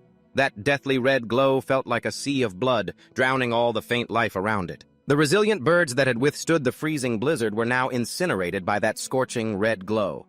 Both Haruto and Nanase, without a word, took cover behind a large nearby boulder. Bracing themselves with its weight, Haruto squinted to avoid being blinded by the source of that light. He cursed helplessly in his mind. A level 1 golem can't handle this onslaught. If Longsword Kalisha's durability hadn't been restored, it wouldn't be able to unleash this much power. But he didn't have much time to think. The barrier was open, and his shield rattled violently like chains, struggling to hold on against that immense power. The scene looked like a torn comic book page. The other side of the barrier was like another world, pitch black and deep, with no visible path. The towering Takumi, unable to see what lay beyond, suddenly seemed unusually small before this scene. But being the arrogant and smug man he was, he just smirked and mumbled to himself, "I can't believe the entrance to the hidden dungeon is a spatial projection. She must have been through a lot. Pfft, not that I care. After 15 years, the hidden dungeon of Golem Mountain has returned." Then he shouted, "Part order, part morale boost. Everyone, it's time to find the heart of the giant golem." With that, they all silently stepped into the dimension. That dazzling portal gradually vanished, signaling a journey with little chance of survival. Haruto anxiously bit his lip, unsure of what to do. Should I follow them? He thought impatiently, cursing Satoru in his head. "Satoru, how much longer are you going to make me wait?" Meanwhile, in an S-rank dungeon in southern Italy, the scene was bone-chilling. The thick, metallic stench of blood hung in the air. Blood, corpses, and the cold, dark dungeon created an atmosphere of death. It was sickening. The only surviving soldier, barely breathing, used his last ounce of strength to grit out, "Just kill me." Why did you have to take the others' lives? His opponent gave a light flick of his finger, every gesture dripping with indifference and inhumanity, and replied in a flat tone. "If I did that, I'd be a murderer," he said, his voice feigning innocence. "But if the entire squad is wiped out, then people will just think it was a dungeon accident." With that snap, the poor soldier's life came to an end. The carnage was so horrific one could only turn away and retch. And that inhumane system displayed another one of its cold, pre-programmed messages. Canchin A. When the skill user dies, the skill will be transferred to the next capable user. In short, this is a type of ability that steals the lives of others to become stronger. And this man had absorbed all the power of those unfortunate soldiers. He grunted, struggling to absorb the immense flow of power. Instantly, a glowing red mark on his neck became more distinct. The man radiated a sickening killing intent, his face slowly warping into something inhuman, all as if it were pre-programmed. Ctrl+A. All selected. Those unfortunate soldiers were like obsolete inventory, packaged up with a single Cancel X, the command cutting all selected targets. They all vanished as if they'd never been there, as if they had never existed. In that moment, human life was pitifully cheap. A rhythmic sound broke the silence. A bizarre-looking blonde demoness clapped rhythmically, her voice icy. "It seems your Canchin A skill has improved, hasn't it? Compared to erasing them one by one." "The scale is much larger now," the man replied emotionlessly. "The annoying part is that I have to take the target's life to prevent the curse from ending me, but what really pisses me off is that no matter how many times I use the skill, it doesn't evolve. It's driving me crazy." The demoness stepped closer, chiding him. "Haven't I told you before? Unless you reach the target, the skill won't change. The only skill that can be acquired and upgraded without killing an enemy," she paused for emphasis, "is Canchin C." The mysterious man said, frustrated. "We've been searching for that person for 15 years and haven't found a single trace. Does Canchin C even exist?" he asked hopelessly. The blonde demoness gave a cunning smile and explained, "It's a little different from how it is in our dimension. But I'm certain someone in this world possesses it as well.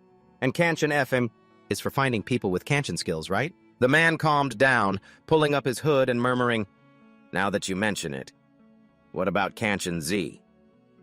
The other replied, "Based on the intel we've gathered, currently, the Blood Tower Guild is reporting that the sealed barrier created by the hunter Nishihara has been broken. Both of those guys are linked to Canchin Z, our primary target. But remember to secure the heart of the giant golem. It's an item that allows those with cursed skills to use their powers to their maximum potential." "Understood." The other replied, and the two of them vanished into thin air. Meanwhile, inside the dimension, the Kurosaki Guild was cautiously exploring. After a while, Masato started his usual grumbling. "What the hell?" he yelled. "We rushed all the way here, just to find a snowy wasteland like this? There aren't even any signs of a fight. Did we take a wrong turn?" he asked suspiciously. The sharp-witted Haruto replied, "They haven't been gone long." "Your intuition is really reliable," another member said as the others started analyzing the situation.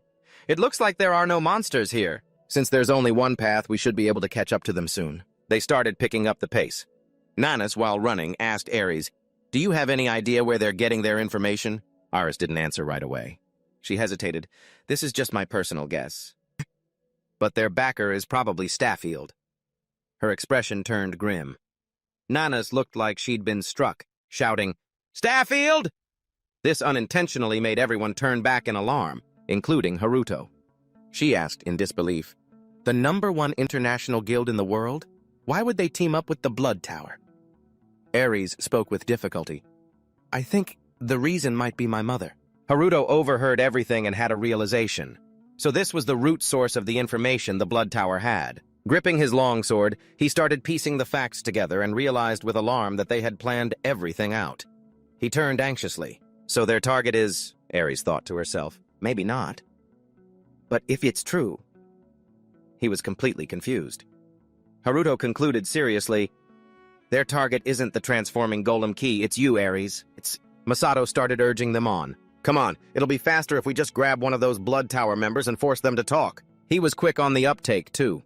He realized, if Staffield is backing them, then that guy Kai being able to use Shadow Step, and everything else. He gritted his teeth and muttered, "We just have to catch him and hear it from his own mouth."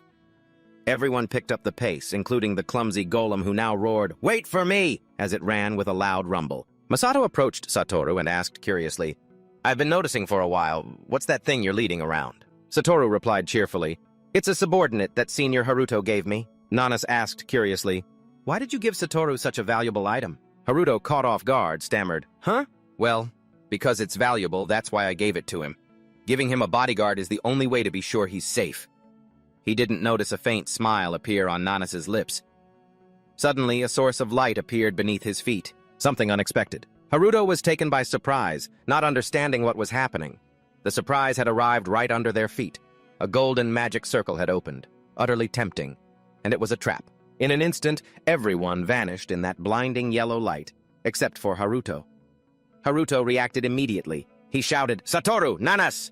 and quickly dashed past even Sano. With a worried expression, Haruto called out his little brother's name, "Satoru!" All four of them stepped into the magic circle where the other three had disappeared. A golden light flashed, enveloping Haruto. To his astonishment, in the blink of an eye, they landed right in another magic circle. He crouched, touching the ground with a soft thud. Nanas immediately stood up and shouted, "Satoru!" Haruto also looked around, yelling, "President Shirosaki!" He raised his sword defensively, glanced behind him, and asked loudly, "What is going on? We were supposed to be right behind them. How did we suddenly lose them?" Suddenly, a loud roar echoed. Haruto immediately reacted and looked over. A massive monster appeared before him, its eyes fierce and its sharp teeth bared as it charged straight at them. Standing before the monster's wide-open mouth, Haruto was terrified, screaming internally, "Damn it! Where did that thing come from?" While he was still stunned, Nanas had already charged forward resolutely with her long spear. She shouted the name of her skill, "Vudao!" With a single slash, the monster's head and body were severed. Its entire body fell to the ground with a thud. Dust flew up, and blood gushed out endlessly. Haruto, still shaken, spoke up, "Why is there a dinosaur-shaped monster in the Golem Snowy Mountains?" Of all places, Aris crouched down to examine the monster's corpse and replied to him, "This place. It feels like we're in a completely different world." She looked at everyone, her gaze resolute. "It's definitely a multi-dimensional dungeon." The whole group was shocked, shouting in unison, "A multi-dimensional dungeon?" Above the rock formations were strange birds, flying in the blue sky while below the tall trees. Haruto's group was stunned by the sight before them. He blurted out, "What is this?" while Nanas refuted Ari's. "That's impossible.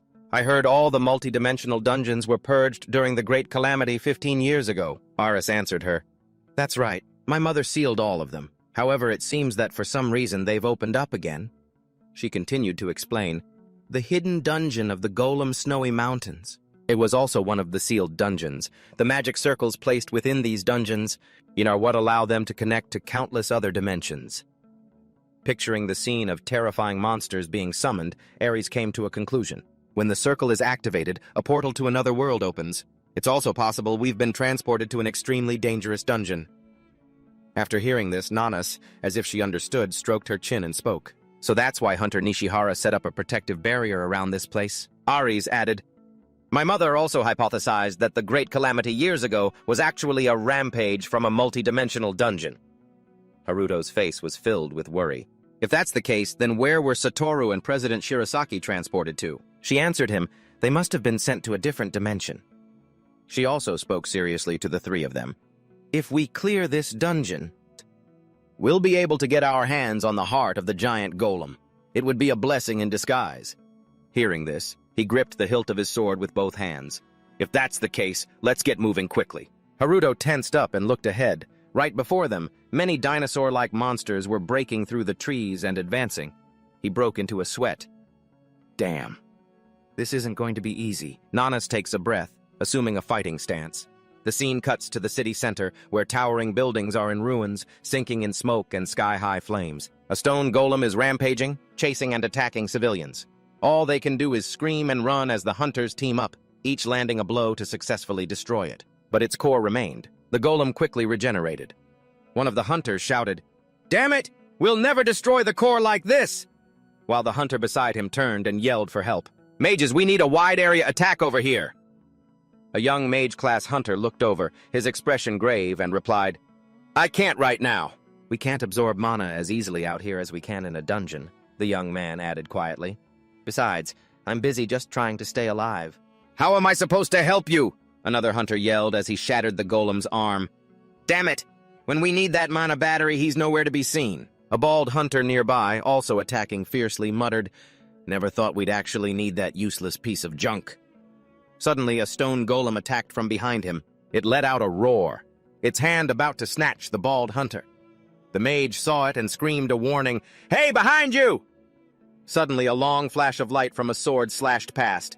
It was Lucas. Appearing from nowhere, he sliced the attacking golem in two. He landed swiftly on the ground as the stone fragments of its body rained down behind him. The mage started to say, Thank you so much, huh?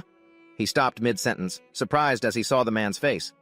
A foreigner? Lucas casually brushed his hair back and replied with a bright smile, I'm here on business, but I couldn't just stand back and watch. The bald hunter walked up. We were in a real tight spot. Thanks for lending a hand. The young mage praised him. Wow, your Japanese is amazing, and you're so stylish too. He asked them curiously, By the way, what was that mana battery thing you were all talking about earlier? It just got me curious. The bald hunter gave a scornful laugh and waved his hand dismissively. It's no big deal. He's just some low-level hunter. He can fight a little, but his only skill is infinite mana regeneration. His sole purpose is to act as a mana battery for his teammates. Lucas stepped closer to him urgently. Where can I meet this guy? The bald hunter replied, I used to run into him all the time, but I haven't seen him in a long while, so I have no idea where he is now. He just popped into my head, so I mentioned him, that's all. Hearing this, he thought to himself, an infinite mana regeneration skill? I've never heard of a skill like that before. Could he be the one? Suddenly, a voice rang out. Oh, so you've finally arrived.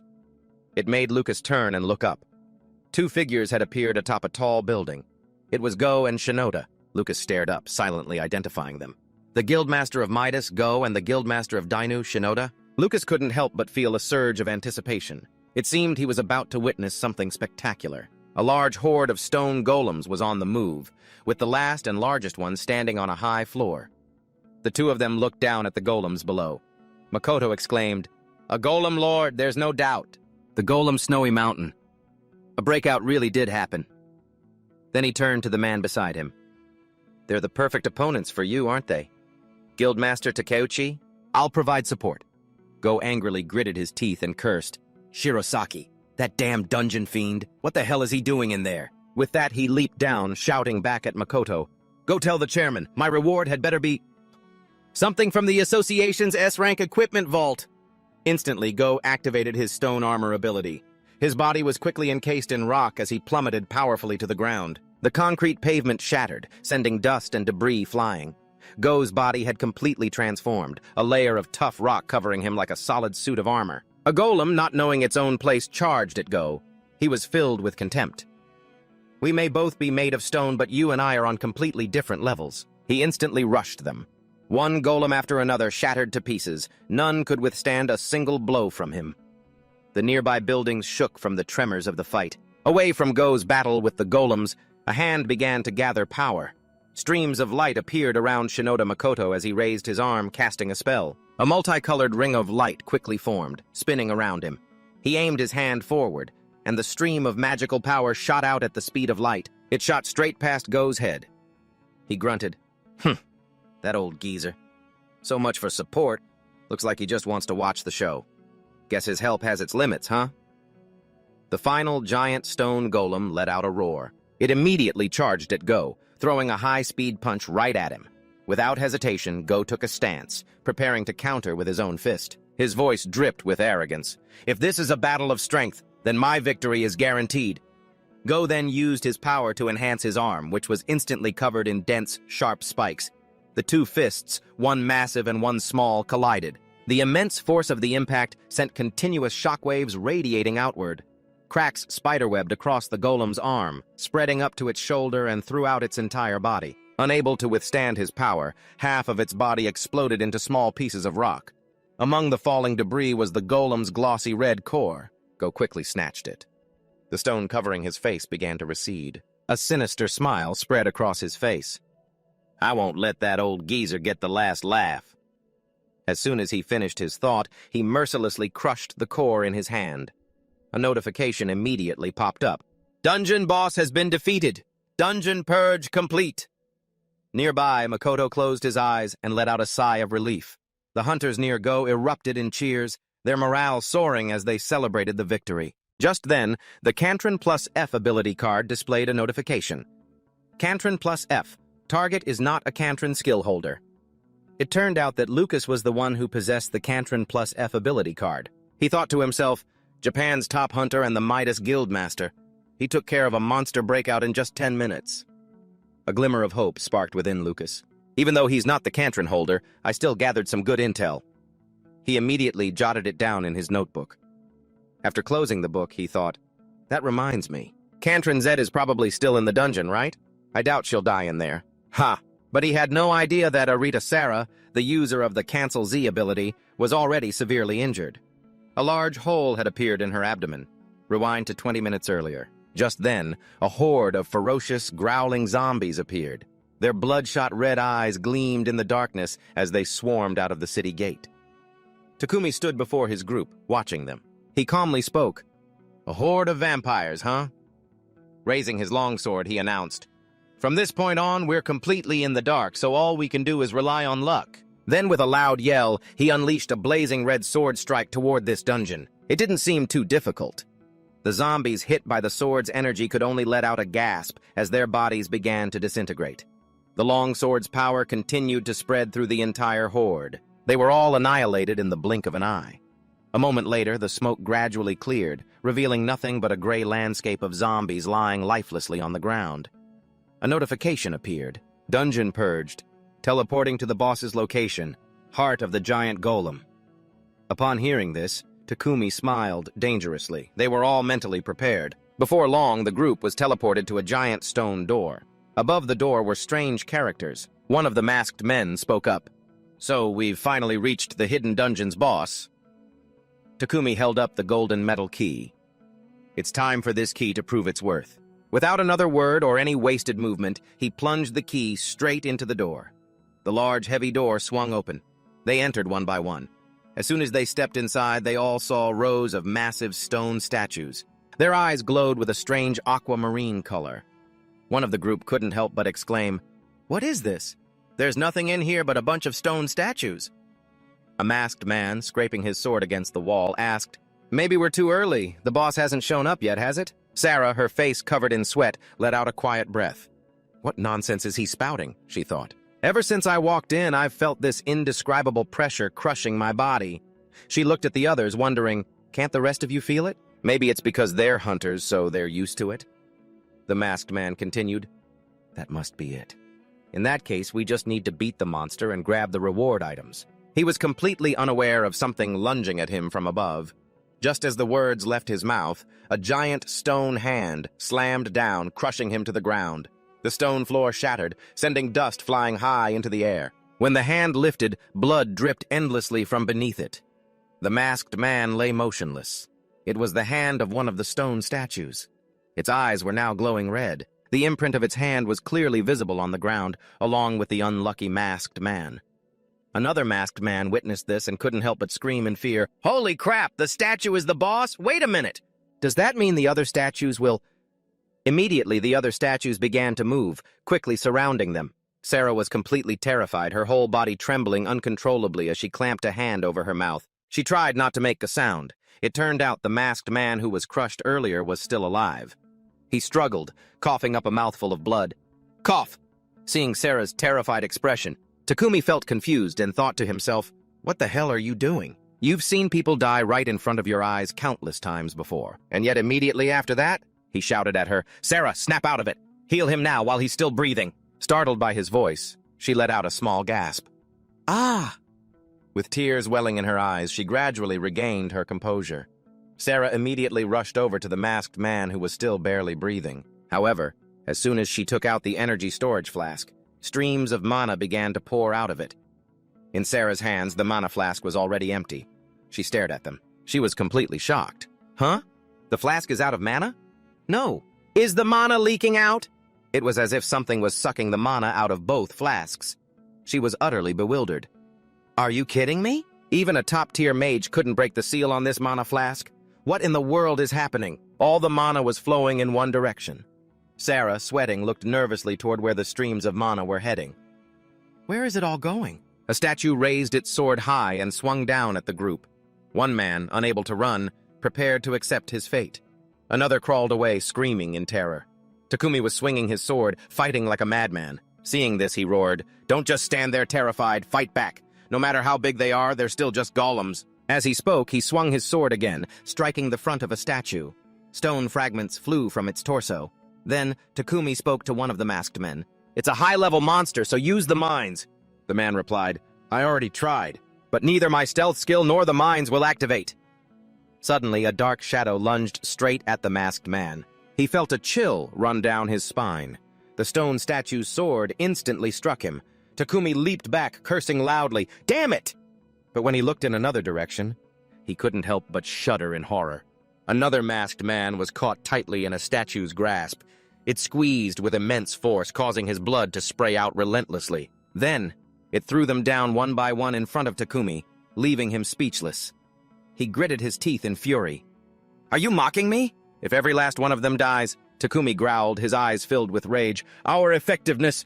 I'm about to lose my mind." He looked so small standing before the stone statues as he screamed, "You damn piles of pebbles! Being that big is your disadvantage."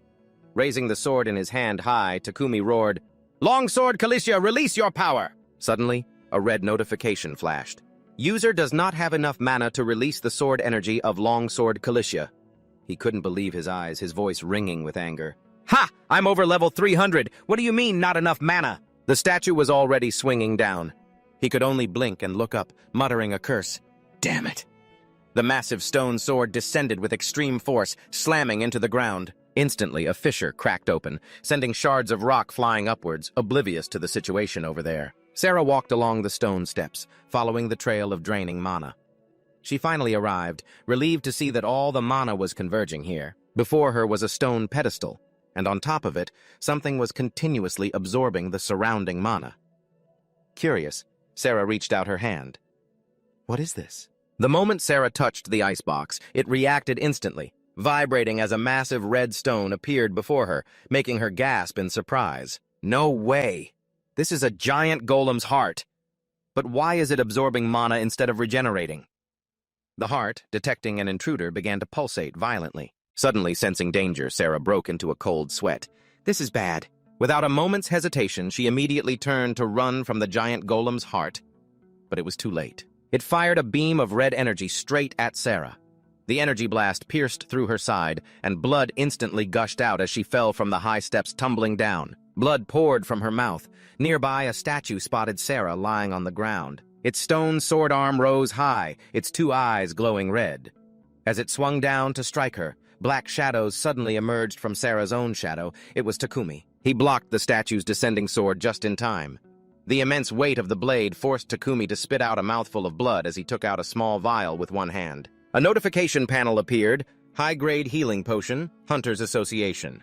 When used, it restores 80% of HP and MP, and optionally increases the user's damage resistance. In an emergency, it can be applied to an affected area to preserve its condition. Takumi used it directly on the unconscious Sarah.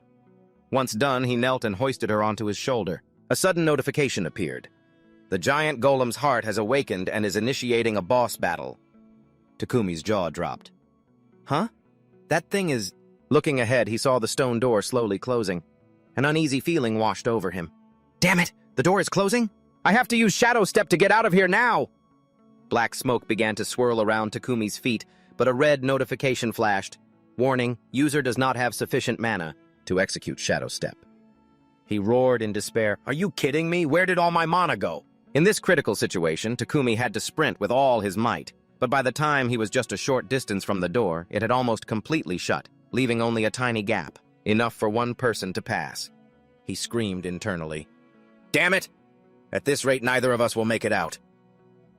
Ignoring his own bleeding wound, Takumi lifted Sarah high. With his last ounce of strength, he threw her straight through the stone door.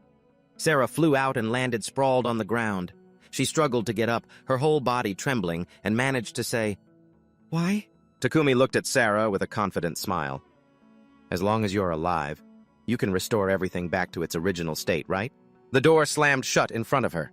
Behind him, a statue was charging. Tears streamed down Sarah's face as she forced out a curse. "Are you stupid? I'm not a hunter. I can't absorb mana. How am I supposed to re-establish anything?" Sarah fainted, her mind in a haze. She blamed herself. I should never have come here. If I'm going to die in this place, what about my parents? Suddenly, she felt a change in her body, something warm. This is mana. Sarah slowly opened her eyes. Before her was Haruto, but her vision was so hazy she couldn't tell who it was. She could only see a blurry figure. Who are you? Haruto, seeing her eyes open, called out, "Are you okay?" Sarah looked at him and thought, Is this the person who shared their mana with Hunter Nana? Haruto was healing Sarah, and she could feel her entire body being filled with mana. If I had this much mana... Haruto focused on transferring mana to her, saying, "If you have enough mana, you can re-establish your own body, right?" Sarah was surprised that Haruto knew what she was thinking. "How does he know about my skill?" Just then, a loud voice boomed out. "Is this some kind of joke? So we chased all this way to get here, and now you're telling me we can't open the door?" Ares calmly walked to the door and told everyone, "As long as a hunter is fighting inside, outsiders can't open the door. We could use a key to force it open. However, I'm sure none of you have forgotten that there's only one key." Masato, the guildmaster of the future guild, cursed angrily and said, "Damn it all. If we had known, we would have defeated that revived, mutated golem before coming here." Speaking of which, he turned and looked down at Sarah, who had now woken up. "Who's this?" "She appears to be a high-rank healer from the Blood Tower Guild," Ares told him. "She was critically injured, but thanks to Hunter Haruto's mana, she's fully recovered. We'll need to investigate further when we get back. I've restrained her with some hunter equipment." Hearing this didn't calm Masato down. It made him even angrier. "That's assuming we can even get out of here," he barked. "If we don't clear this dungeon, we'll be trapped in here forever." "Isn't that right?" Ares didn't want to make Masato even more furious, but he had to tell the truth. "That's highly likely." Masato was so enraged he didn't even bother to curse anymore, just stood in a corner muttering, "So, this is why so many people have gone missing in this dungeon." Seeing him like that, Haruto felt helpless. He heard him, but he was also worried, trying to figure out what to do. Should he show them the key he created with his skill? Item warehouse open. Current items: Giant Spider Silk ×4, Kalisha's Longsword ×11, King Bear Claws ×4, Transformed Golem Core ×15, Key to Unlock the Heart ×2. I guess I could just say I found it somewhere, right? He then took the key out from his item warehouse. Just then, Ares walked over to the door, touching it and sensing that this was the door her mother had sealed. "I'm sure there's something in there." Suddenly, the door emitted an unusual green light, and lines of text appeared on it. The same text also appeared on Ares' cloak. Everyone was surprised to see this. Haruto ran to her first and asked, "Ares, how did you open the door? Your cloak is also glowing with the same pattern as the door." Ares lifted her cloak slightly and told him, "This cloak originally belonged to my mother. It was probably made to resonate with the door." Hearing this, Haruto rejoiced internally. So Ares really is the key to this hidden dungeon. I'll have to carefully investigate this multi-dimensional dungeon later. Since Masato arrived late, he didn't understand what they were talking about. He then added, "It looks like an automatic door." Suddenly, an unexpected energy made everyone uncomfortable. Even the Snow Mountain golem that accompanied them could feel it. It said, "What's with the pressure in this room?" Nanas came forward and warned everyone, "Everyone, get into a defensive stance. Something inside is draining our mana." Haruto asked Sarah, who was standing nearby. "Sarah, is this the thing you were talking about earlier?" She answered worriedly, "Yes. The heart of the giant golem absorbs mana from everything around it, then uses that mana to regenerate its own." Hearing this, Haruto was surprised. "It absorbs mana? If that's the case, then what should I do?" While he was lost in thought, Sarah grabbed his hand and said with concern, "Get out of here immediately. No matter how high a hunter's level is, if they don't have mana, they'll..." Just then, Haruto noticed something. "What's that?" In front of Haruto now was a group of giant beasts. He exclaimed, "What the hell are these giants?" Before he could get his bearings, Nanas came up to him and spoke. "Hunter Sano, may I have some mana?" Haruto then opened his item warehouse. He thought to himself, "All right."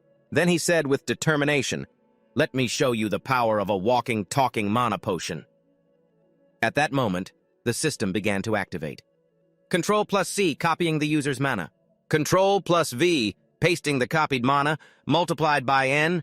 Ctrl+V, pasting to the limit. The surrounding area was instantly flooded with mana. Witnessing this, Sarah's jaw dropped. What is this? The entire dungeon is covered in mana, even while it's being absorbed so quickly. She then looked at Haruto with astonishment. This person, Hunter Sano. If I combine my skill with his, I might be able to help my parents return to normal. Nanas charged towards the beast, saying, "We have no shortage of mana. This is more than enough to take down these stone statues." She swung her scythe, and one of the creatures was instantly cut in two. Masato summoned his power and said confidently, "As long as we have enough mana, you guys are just a bunch of useless rocks." He struck down with a mystic thunder pike, and the ground around a group of stone statues immediately collapsed. Masato said with delight, "A whole group, huh? Perfect. I've been going crazy with frustration this whole time in this dungeon. Now I can take it all out on you lumps of stone." Masato's power was so immense that it covered a vast area of the dungeon. One after another, the stone statues were shattered. Someone called out loudly, "He's over here!" Sarah looked around, following the voice. She saw an injured man leaning against a corner wall, still breathing.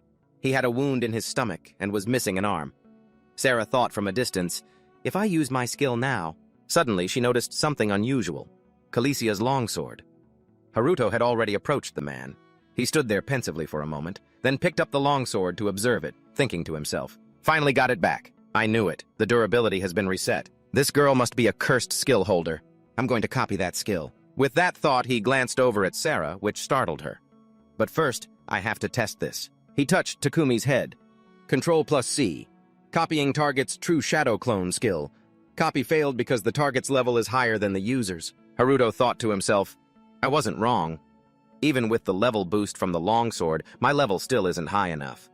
The target holds intense hostility towards you. In this situation, you have two options to acquire the skill. Option 1, eliminate the target and absorb the skill.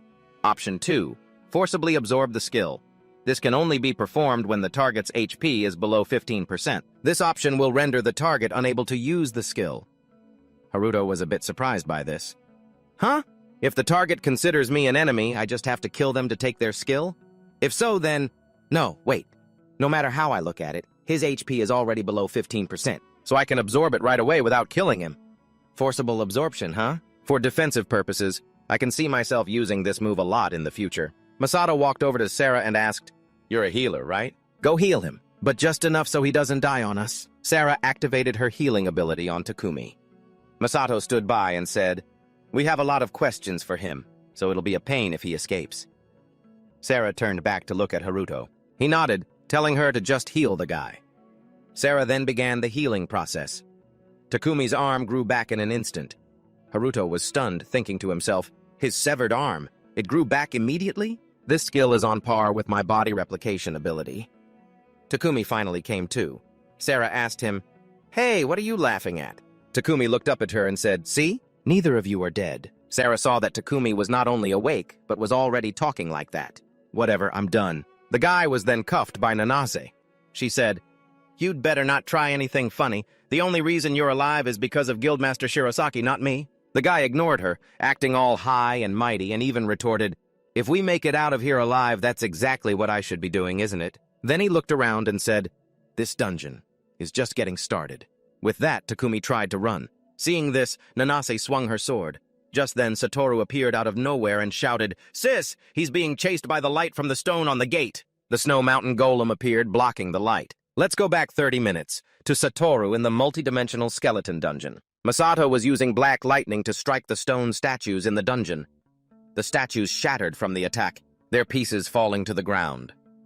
The Snow Mountain Golem, who was with Satoru, excitedly ran over to the spot. Satoru was surprised. "You want to eat the magic stones?" Masato saw this and turned back, saying, "You can have them all. These stones aren't worth much anyway." Hearing that, the Snow Mountain Golem dove in and started eating the magic stones one by one. Its body began to change. Snow Mountain Golem, level 2, 25%. Can level up to 10. Can flexibly change shape, level 2. Can share senses with user, level 2. Satoru saw this and, delighted, came over to pat its head. "Oh, my little minion, you leveled up."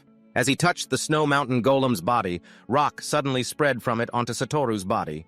He shouted in surprise, "Minion, what is this?" Back in the present, Satoru's body was now covered by the Snow Mountain Golem, protecting him from the attacks.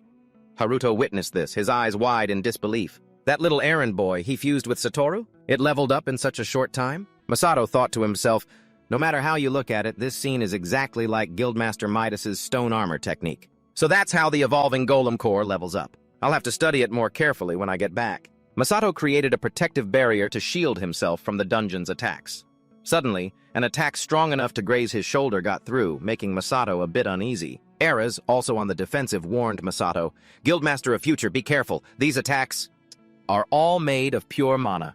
They're highly concentrated mana and sharp beams of light that can't be blocked by a magic shield. Nanase stepped forward and told everyone, on the contrary.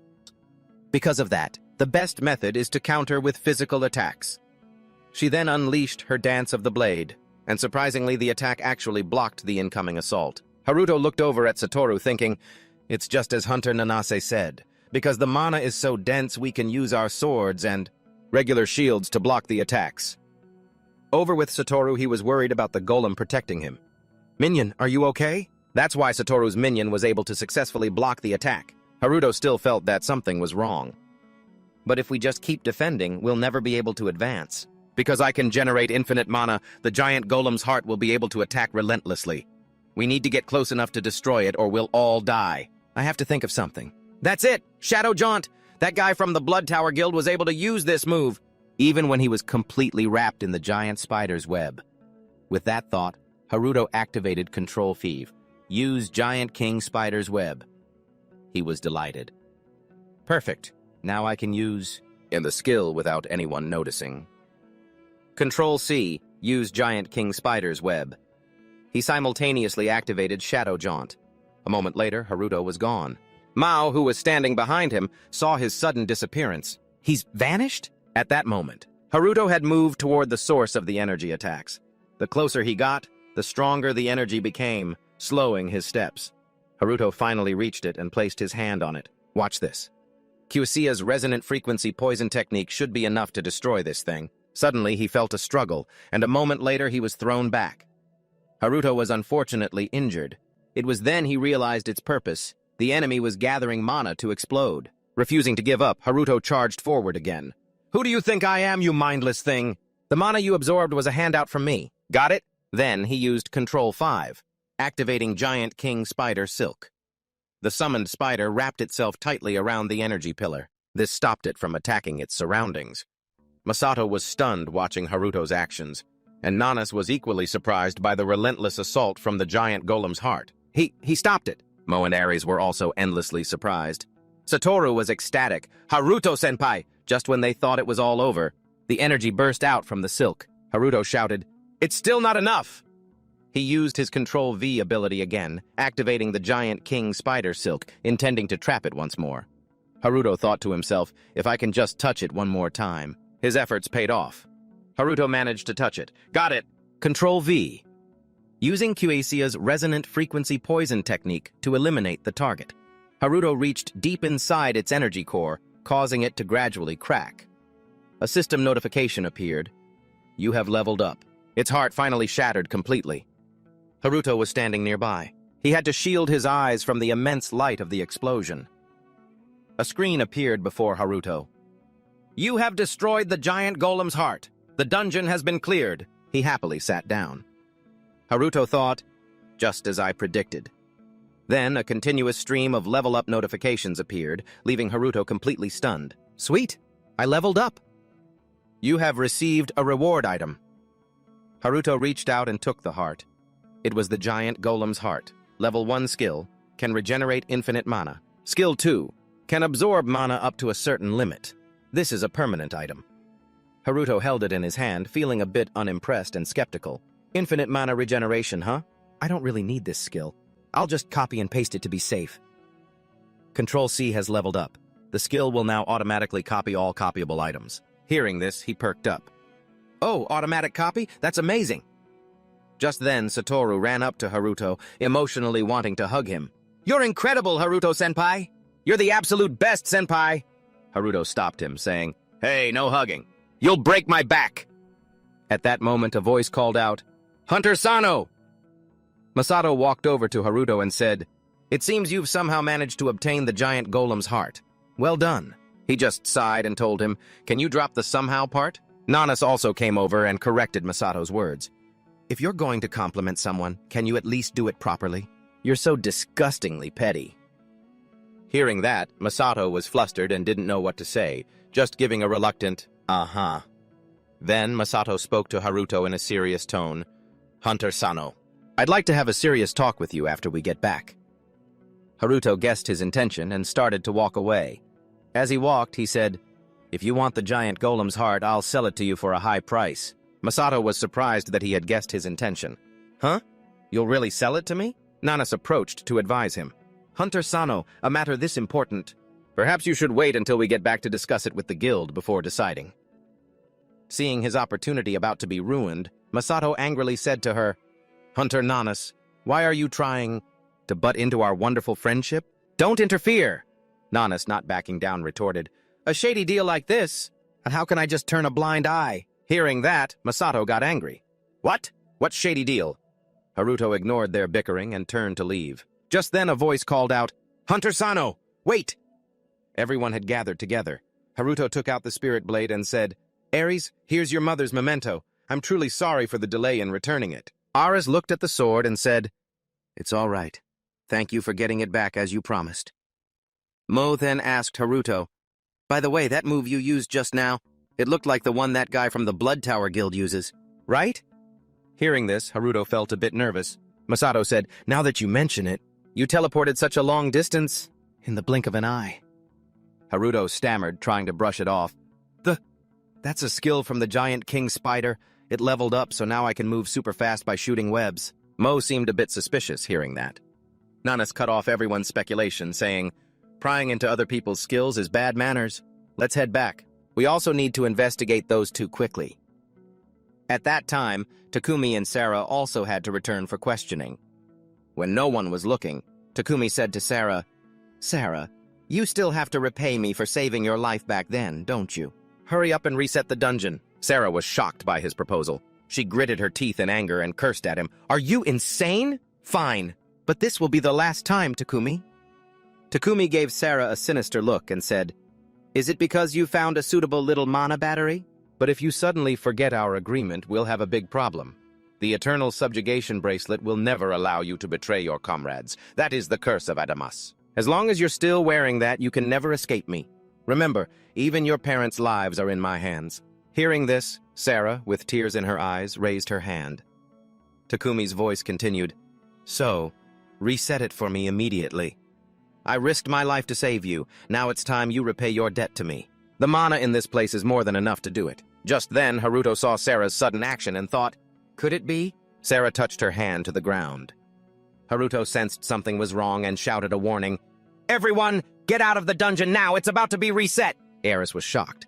"Reset? If that happens, who knows at what dimension we'll be thrown into?" Haruto cursed in anger. "Damn it!" He rushed towards Sarah, trying to stop her, and asked, "Why are you suddenly doing this?" Haruto quickly lunged forward and held Sarah tight, trying to prevent this tragedy from happening, but it was already too late. Afterward, layers of earth and rock infused with an immense power began to crumble ceaselessly. Blindingly powerful beams of light appeared one after another.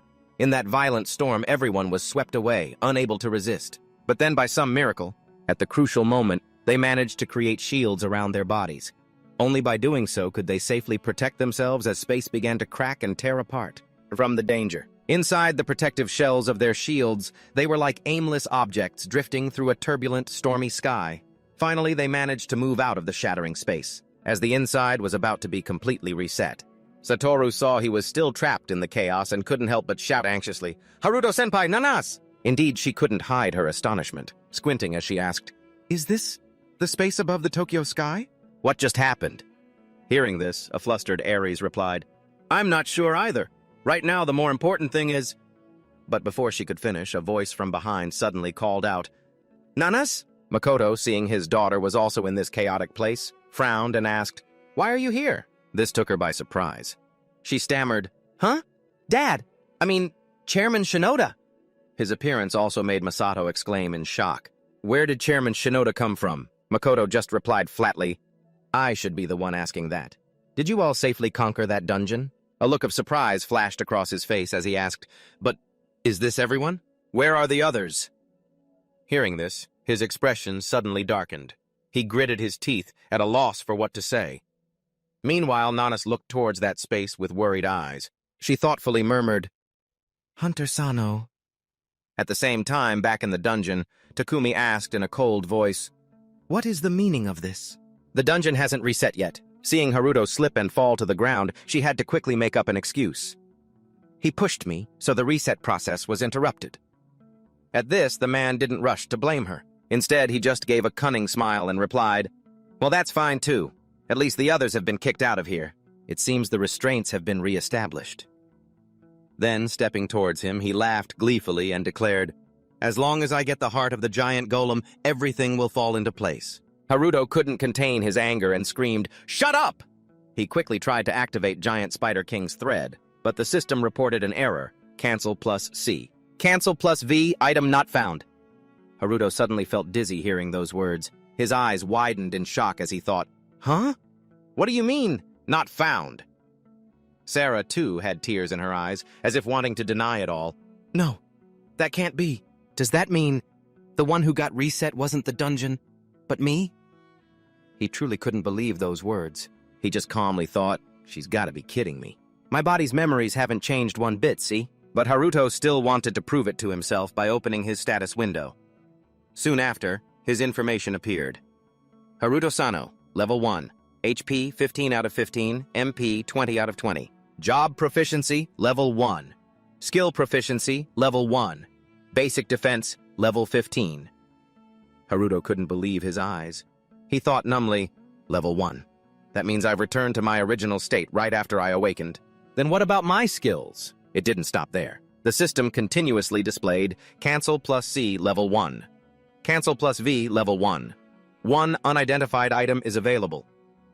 This made him sink even deeper into despair as he wondered, could things get any worse? My skills have reverted to how they were before I leveled up.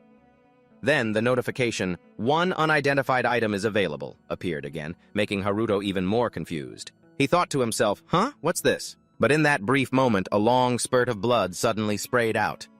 Takumi had taken advantage of the moment he was stunned and overwhelmed with despair, and struck him down mercilessly, causing Haruto to collapse in even greater pain. He let out a gleeful, triumphant laugh.